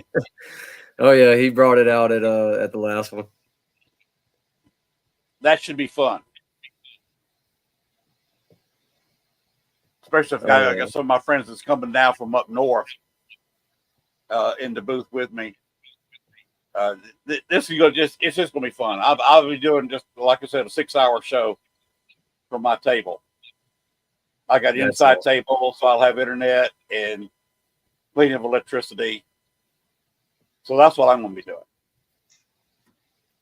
That's all. Yeah, it's going to be a great time. We're going to have so many vendors, and we got so many people coming from all over.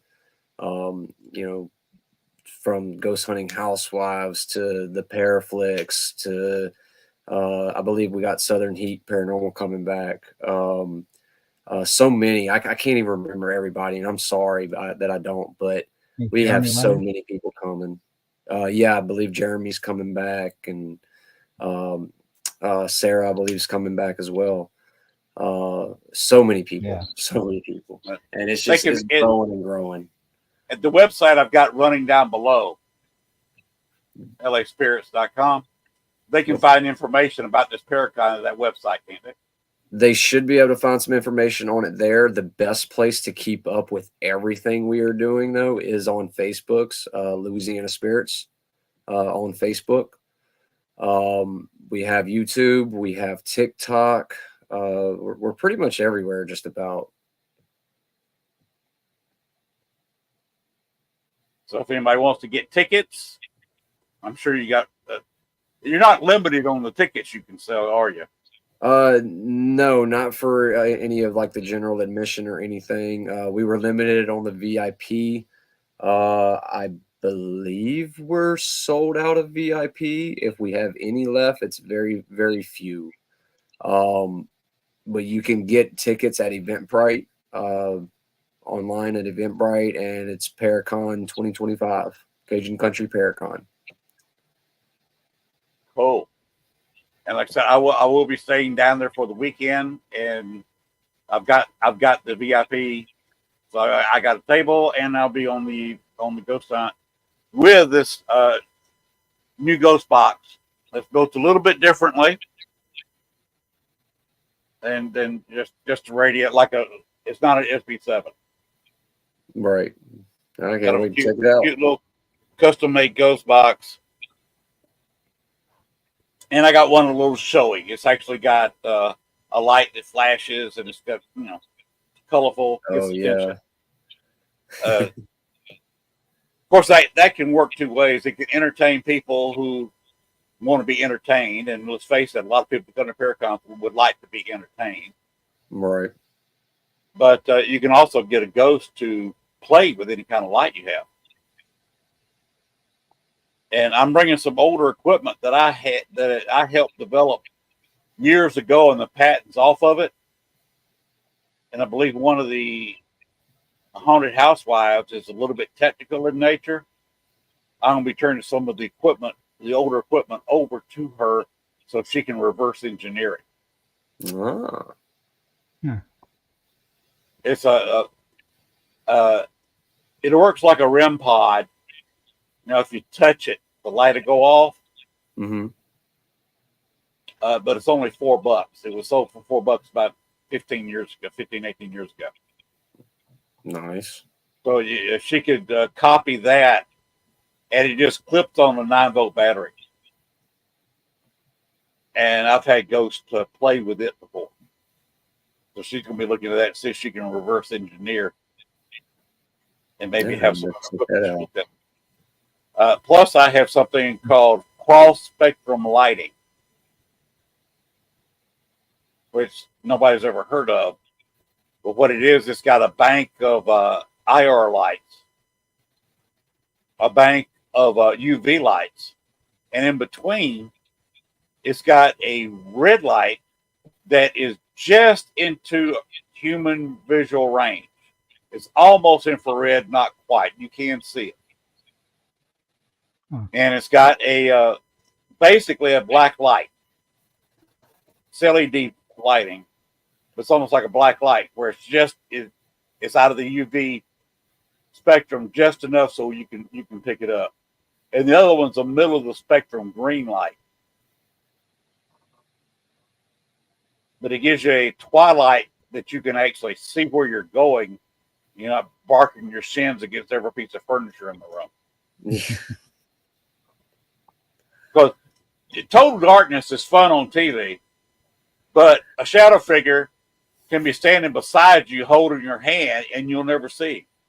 Right. Total blackness. Yeah.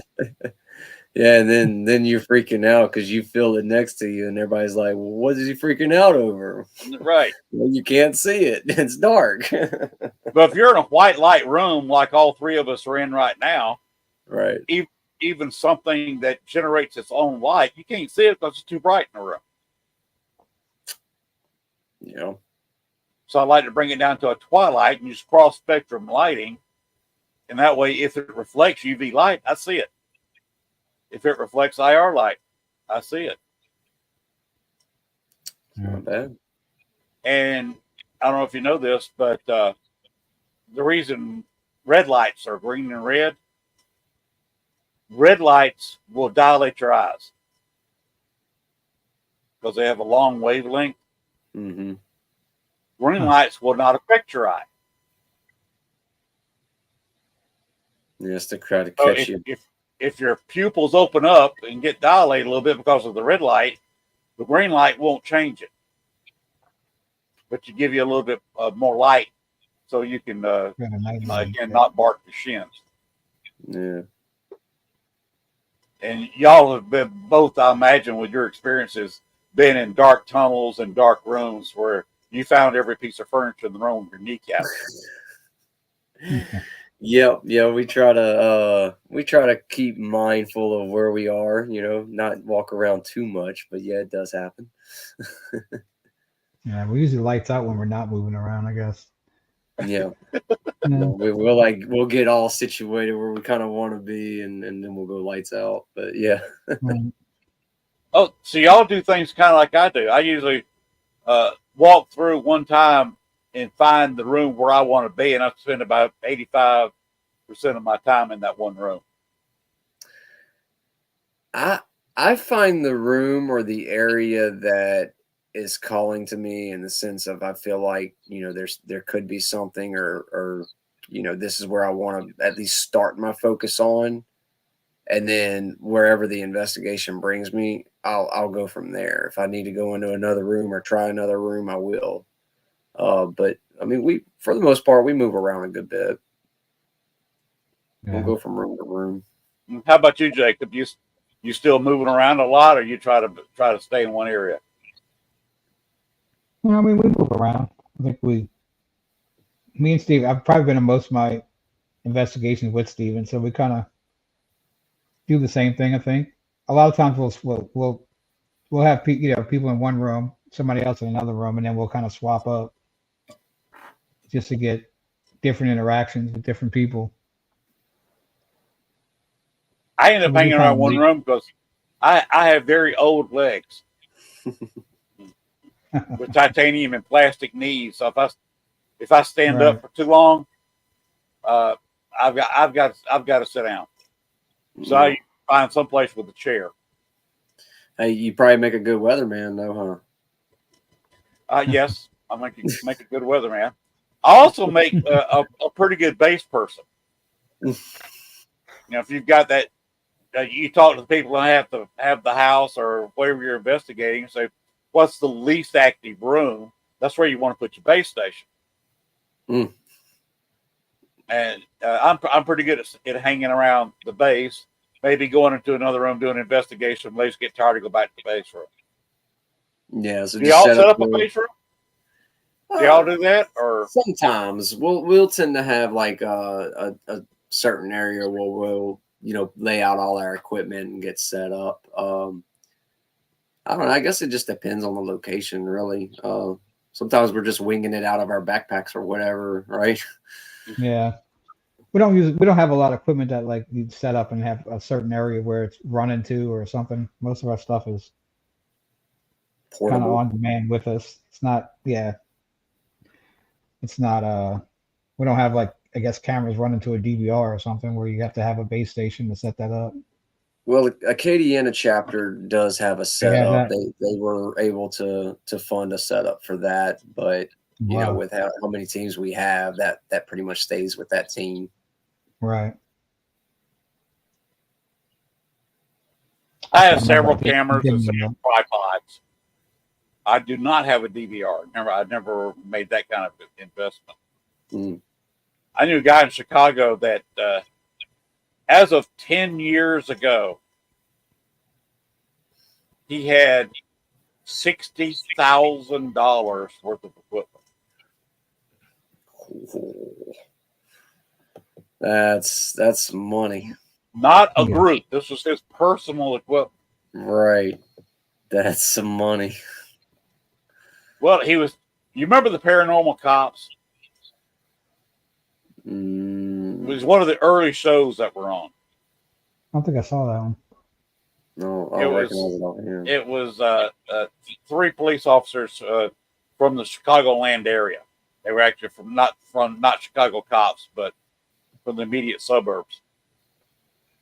And they did a lot of investigations. They had quite a bit of equipment, and like I said, it was one of the early shows before Ghost Hunters and before Ghost Adventures. And he was trying to, being a Chicago police officer, he was trying to restart his version of the Chicago cops. But he never sold it to a network. But he had not only put all his stuff in a trailer that he paid for, $60,000, not including the trailer. He also, again, not including the $60,000, he bought a used ambulance from the city. He's trying to build his own Ghostbusters team, huh? I was just Basically, ready to say that. Ghostbusters. Look, I'm just saying I would rock a hearse. You know, if Louisiana Spirits wants to do that, I would totally rock a hearse.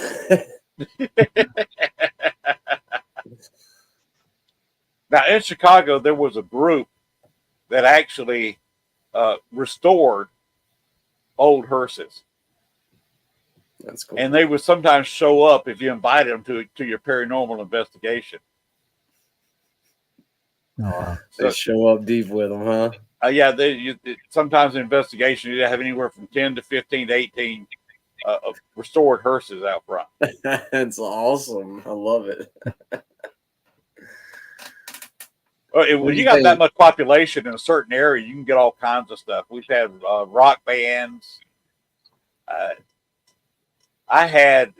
did an investigation once where I invited free everybody. Anybody wanted to be the investigation, I had to pay for that because I had expenses. Mm-hmm.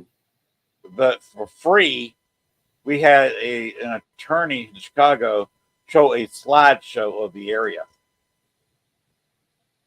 and it was Camp Douglas, which was a Civil War prison camp, where 4,000 to 6,000 Confederate soldiers died over a 4-year time period.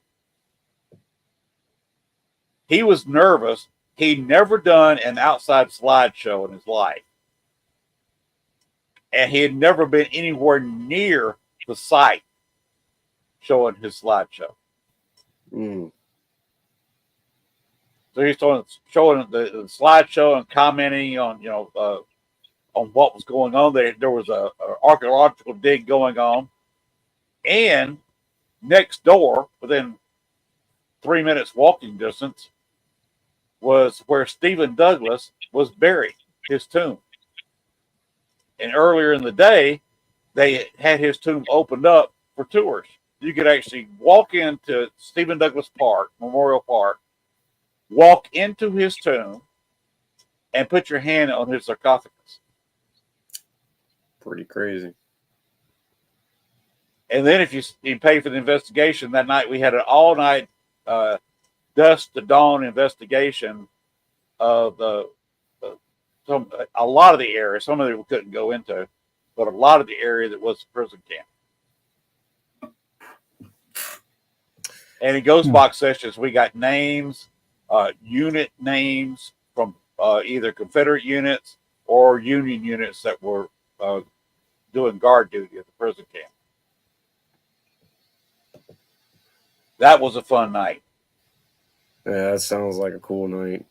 I ran it mostly myself. I was up for 24 hours setting it up, running it, and then turning it down. And I'll tell you one. We got to do an investigation with Steve Blaze of Lillian Axe. Have you ever heard of them? I've heard the names. So Steve Blaze, he founded Lillian Axe, and he was, if I'm remembering correctly, he's the first rock and roll artist in Louisiana to be inducted into Louisiana Hall of Fame or something like that.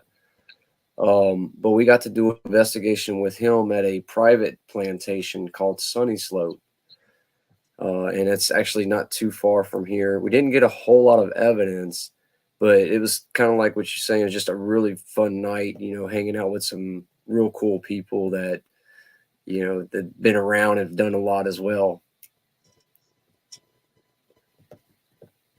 Yeah, one of the coolest things about the Camp Douglas investigation, one of the groups that was there was the group that come up with this photo.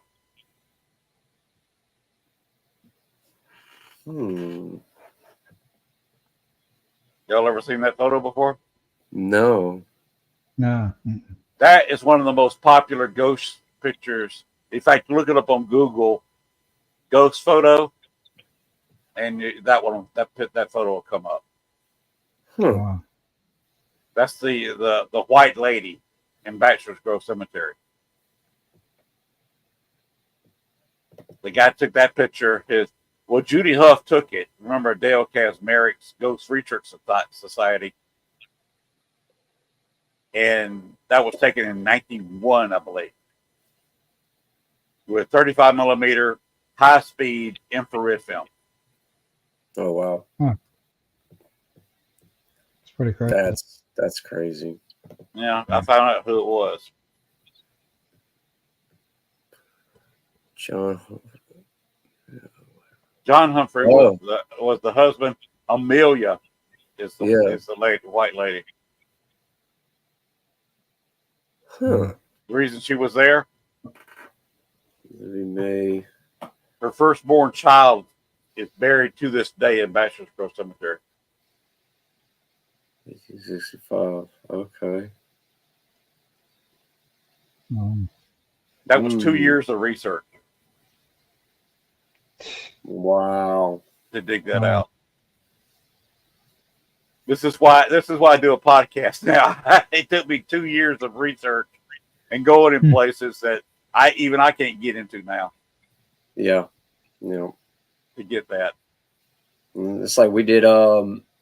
They had a hospital that was abandoned in Eunice, Louisiana, called Musa Memorial Hospital, and it had been shut down. They had rebuilt a new hospital elsewhere, and it had been falling apart. They had people that were constantly breaking into it, damaging it, graffiti, breaking stuff, all that kind of thing. And of course, we were able to get in there before they decided to schedule a demolition on it. We were pretty much the first and only paranormal team to be able to get in there and investigate. It was interesting walking through them halls like that. You could feel the energy. We didn't get a lot of activity, but we did get a few things.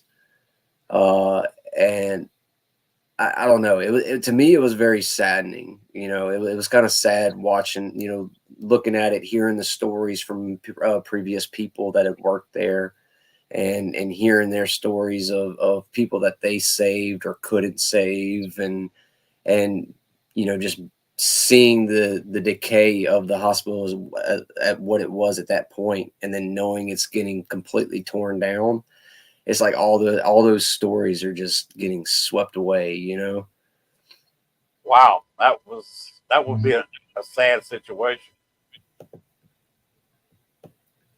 It's a really, really cool place, though. I mean, I know it's hard to find those abandoned locations like that nowadays, and they're few and far between, and it's even harder to get into them,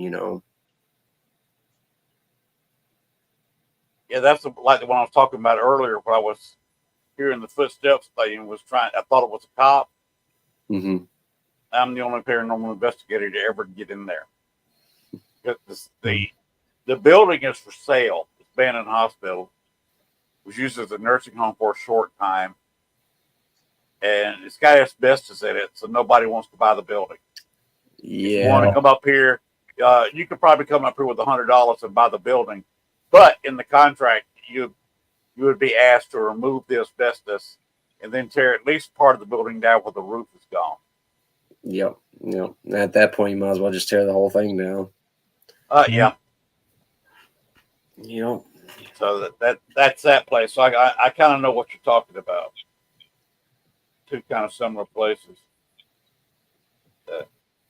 Well, Oh, I if y'all can't wait got to any, actually how do do I? an, I said I can't wait to actually do an investigation with you, though.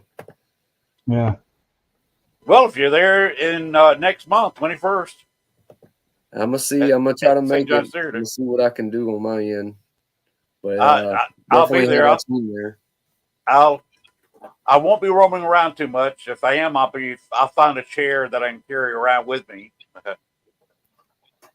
I'd rather find a room that's known for something and kind of settle down in it Yep. and kind of walk around.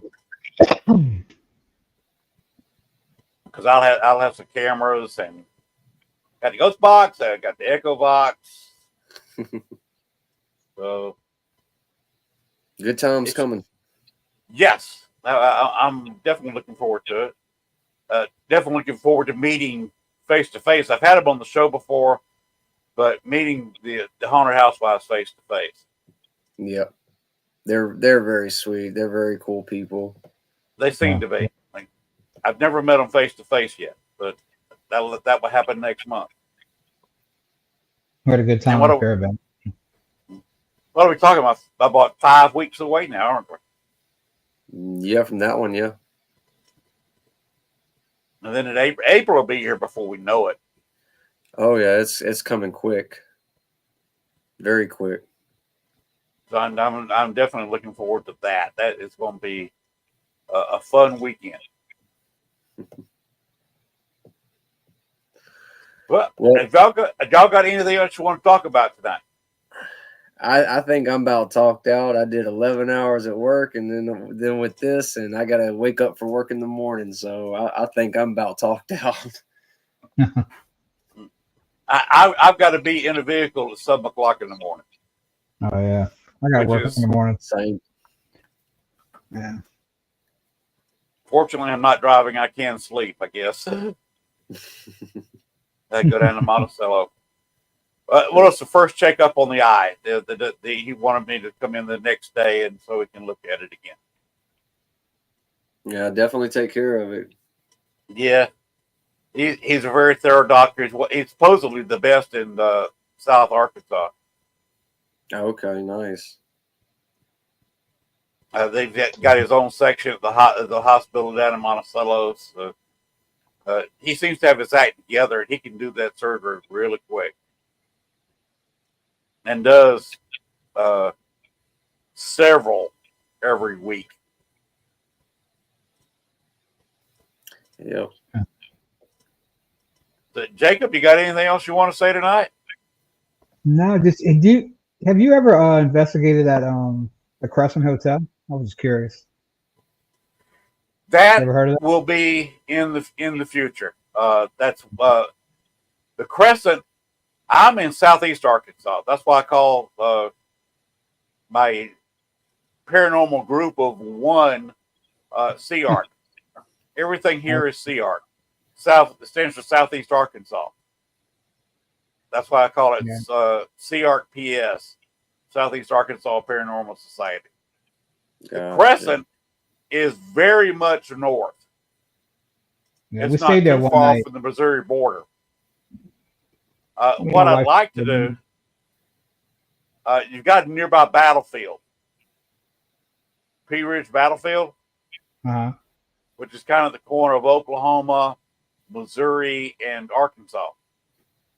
And it's only about an hour or less drive from the Crescent Hotel. I would like to go up there and hit that battlefield all day and then just go back to the Crescent, spend a couple of nights there. There's also another haunted hotel there in the same town as the Crescent. What I'd like to do is maybe spend 1 or 2 nights in the Crescent and then go to the other hotel, spend another 1 or 2 nights. You know It's the not name, what's the name of the other hotel? The other hotel, I can't think of it right now. Okay. It's just down the street, actually. It's not that far from the Crescent. But both hotels, to get a room there is around $200 or a little bit more a night. So Yeah, we stayed one Crescent night for 2 in nights. we stayed in the room above where like the most activity is supposed to happen, we were actually in the room above it in one of the it's like the towers on each side of the hotel. Mm-hmm. We stayed in one of those towers on the top. Oh, Yeah, just for one night. But nothing happened while we were there. We went and we walked around the hotel all night, but we really didn't capture anything or didn't really hear anything. We had people outside our door investigating all night. People kept coming and talking outside our door, but well, They're that starting makes to life come back there. interesting. it's a beautiful hotel. It's a beautiful city.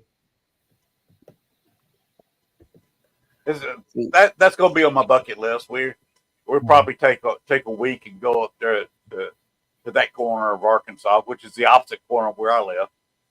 So that's a pretty good drive from here. Gotcha.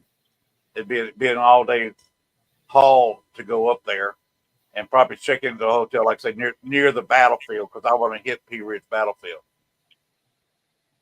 Got a battlefield not too far from where I am that I actually investigate. I'd like to investigate it at night, but it's on private property. Mm-hmm. It's a park, but it's on private property.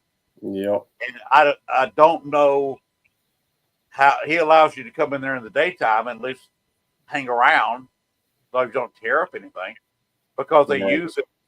They've got a huge concrete pit area where the family who still owns it, and has owned it for about 150 years, goes in there and puts a whole cow in the pit. And they have family reunions there. Right next, their eating area is right next to the old family cemetery. Nice. Wow. And the cemetery is quite haunted, along with the battlefield, because there's a lot of grave markers around on the battlefield. Back then, they just kind of buried them where they found them. Yep. They have the old mansion that was there marked off, but there's not much foundation to look at. The old well is still there, and you can kind of see where the land's clear because they don't let anything grow up in the old footprint. Mm. But the story is there was a great big Union convoy, 2.5 miles long, and the lead wagon stopped right at their front door. And the Confederates came out of the woods and shot the drivers. Have either one of y'all ever served in the military? No. Mm-mm. Okay. The way to kill a convoy: take out the first couple of wagons or trucks or tanks or whatever the convoy is made of. Puts them all at a stop at the front, then take out 2 or 3 at the back. Mm-hmm. They can't back up. So they've got to light out cross country. And if you're in the woods, you can't light out cross country. Basically, all you do is run from whatever vehicle you're in. And they were too surrounded to run. So basically, they just got shot. Mm. The 2 young girls, one of them was, I think, 10, the other one was 12, were watching out the front window when the battle started. If you can imagine 2 young girls like that watching full-grown men being shot, sitting in the driver's seat of those wagons. Then they made the house itself, of course, like they did all houses at Gettysburg and whatever battlefield you want to talk about. They made it a field hospital. Mm-hmm. So for months, these 2 young girls had to tend both Union and Confederate soldiers that had been wounded. If you can imagine girls that age being pressed into service as nurses. Right. Not a good situation. No. So yeah, so different back then. They've got the Stoke Garden out there, and you can feel the presence sitting in that. They got a little bench there. What was the garden and the well sitting there, because they had a lot of soldiers sitting there just waiting to die. So you can actually just sit there and know that where you're sitting, probably several soldiers died within, arm's reach. Right. I'd love to get in there at night, but I have to go in there and probably shift some money from my account to theirs to talk them into it. Right. It's not something I want to do by myself. That's expensive going in there, working out in the back of a car, by myself. I'd rather do it with 2 or 3 people. They got a trail there, and several people are buried along the trail, going through the pastures, and there's some buried right there on the little road going to the cemetery. So that's not far from here. I can get there in about 35, 40 minutes from here. Again, going the speed limit. You got a battlefield about that distance from me over here. Are you anywhere close to the Battle of New Orleans area? No, that's Pride Port Hudson battlefield. Okay, heard of that one. Yeah, I'm not too far from there. Cool. That'd be a fun place to get into at night. There's a battle took place on my property. On your property? Yeah, across my property towards the back. Like there was a battle for the city that I live in, for the train bridge. It took place on my property, behind my property, like all around. 300 Union soldiers died getting off of boats on the creek, and they left them there. Yeah. The regiment. Are they buried on site? The only thing I read was that they were left there. I don't know if they left them there forever or if they actually came back and got them. But I know when the battle took place, they just left those 300 guys there, and I don't know whatever. I never was able to find like what happened to them. If they just left them and buried them there, or they just literally left them at the edge of the creek. That's what it sounds like from what I read. You may have a mass grave on your property. Yeah, this was Choctaw Indian land, and the Choctaws were the people who actually were in the regiment, the Confederate regiment that fought that battle. So it's there's probably a lot of stuff here. I don't know. But my neighbors have a big box of arrowheads that they took off of this property before we owned it. The old owners used to let them go in the woods and look for stuff, so they literally have this box like this big that's filled with arrowheads. Wow. Yeah. I've never experienced anything in the house other than my dad whistling. I figured out it was my dad whistling. We heard somebody whistling. And it was the first 4 notes of the Marines hymn, and my dad used to whistle at like crazy. He was losing his hearing, and when he started losing his hearing, he would whistle a lot and hum a lot. And it was always the Marine hymn. And we heard that one day while we were refurbishing the house, and we heard that 4 notes of something was whistled, and we both thought it was each other. And then I figured out a few days later, I kept thinking I knew what that was, and I finally figured out it was the Marine hymn. So I'm guessing it was my dad whistling. I don't know. But outside, we've had some. My wife called the police one night because there was lights being shined. She thought lights being shined on the porch into the window, but there was nobody there. So I don't know where that light came from. Yeah, she actually called we called the police because we thought somebody was out there like trying to steal stuff.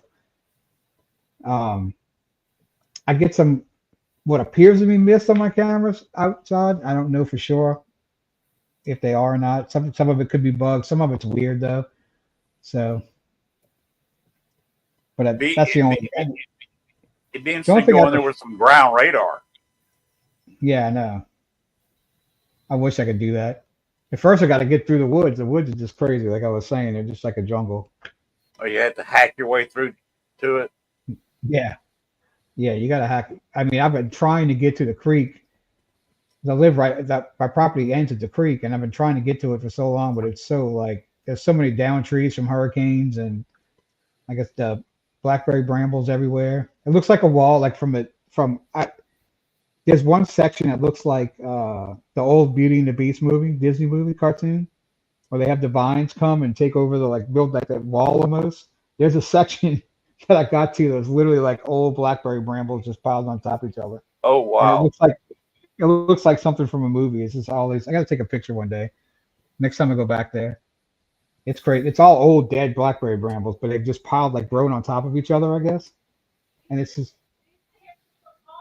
we used to hear people talking too, but we haven't spent much time outside, since we've gotten most of the house done. But you used to hear people talking in the woods, and I could never tell if that was just carrying from across the creek or not. But That'd be interesting to get that cleared out back there and do an investigation. Yeah. Let's see, get some ground radar in there, see if the interior of the ground, down about what 10, 12, 15 feet, to see if it's been disturbed. Yeah, the neighbor told me that there was buried them. You could have a 300-person mass grave. This area was mainly Spanish. It was never occupied by France. This part of it was owned by Spanish. The neighbor told me they've had swords pulled out of that creek too, Spanish swords. I don't know if that's a thing or not. I didn't see it. He told me that they were pulled out of there, but I just learned that. I didn't know that. I thought most of all of Louisiana had been occupied by France at some point, but this part was never occupied by France. It was all Spanish. Well, Spanish had it first. Yeah. Before the purchase, it was yeah. I live in Ponchatoula. All right. We all got to go to bed. We all got to get up in the morning. Yeah. I really, really appreciate y'all coming in. Well, thank you for having us. We enjoyed it. Yeah. This is my first ever live stream or podcast or anything. So, well, you did thank great. you for having me. Thank you. And if anybody wants to get more information, look up LA Spirits on Facebook or YouTube. Is that right? Yep. Facebook, YouTube, TikTok, Louisiana Spirits. Yes, sir. Get information on all your investigations coming up and about some of the members and what y'all do. Y'all do a lot. We do a lot. We do a lot. And there's nothing wrong with doing a lot. Nothing wrong at all. So I commend you on what you do and how you do it. Thank you. I'm just envious because I've got nobody up here to investigate with. This part of Arkansas, most people don't even believe in ghosts. Oh, come on. I've got to go to almost got to go to Little Rock to get somebody who will believe in a ghost. Well, start dragging them all down here. We'll get them believing. Yeah, taking them to a few places we all know about. That'll make believers out of anybody. That's it. But tell all your other members I said hello. I look forward to talking with them, and maybe I can get them on the show another time. Sounds good. Even some of the people who have to be at work in bed, I can always record a show. That's what I was telling you, Jacob. Yeah. If somebody just couldn't make it at 10 o'clock, I can always record a show earlier and just play it at 10 o'clock. So I'm always open to do that. Okay. So y'all have a fantastic night. Good luck with anything y'all got coming up between now and the 21st of September.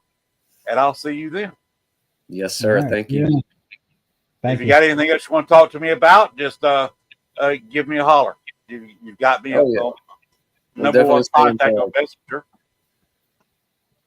Yep. All right. The absolute best way to contact me. Yeah, same. Facebook Messenger. Yeah. Yeah. So thanks to you a lot, guys. I'm indebted to you. It's been a pleasure talking with you. It's been fun. And thank you, Jake. I appreciate you joining in. Thank you, Steve. Asking me to. Oh, it's been fantastic. Y'all are both knowledgeable, and like I said, you do it the right way. So you've got my respect. Thank you. Thank you.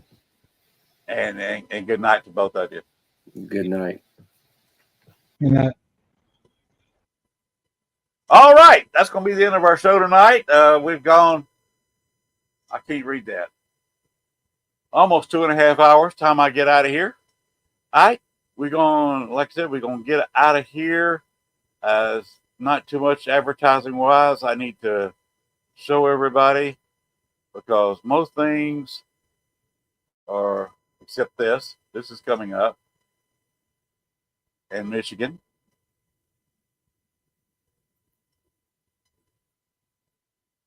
That is, I forget where that's going to be.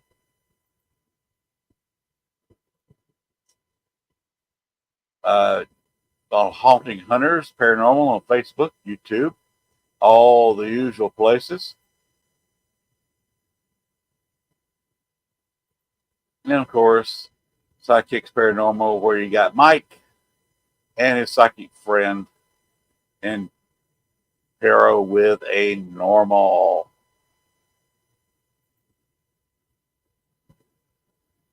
That it was this past weekend. This was not on the weekend. This was yesterday. Well, the day the show aired was the last day there. So that's over with. I guess I can delete that one. But anyway, Bones, go ahead and play the outro, please. Let's get the heck out of here. I got to sleep upright tonight. Probably not going to get a whole lot of sleep because that's not a comfortable position for me. But they don't want the blood to flow into the eye and maybe bleed or whatever. I don't know. So I need to just kind of sleep upright tonight, which sucks. Anyway, I'll try to get the most rest I can so I can be ready to go to the doctor's office tomorrow. Bones, play the outro, please. Good night, everybody. Next week,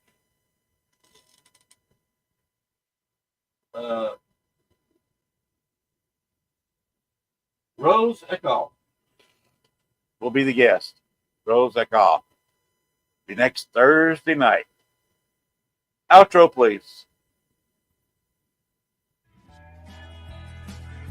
Thanks for watching our show.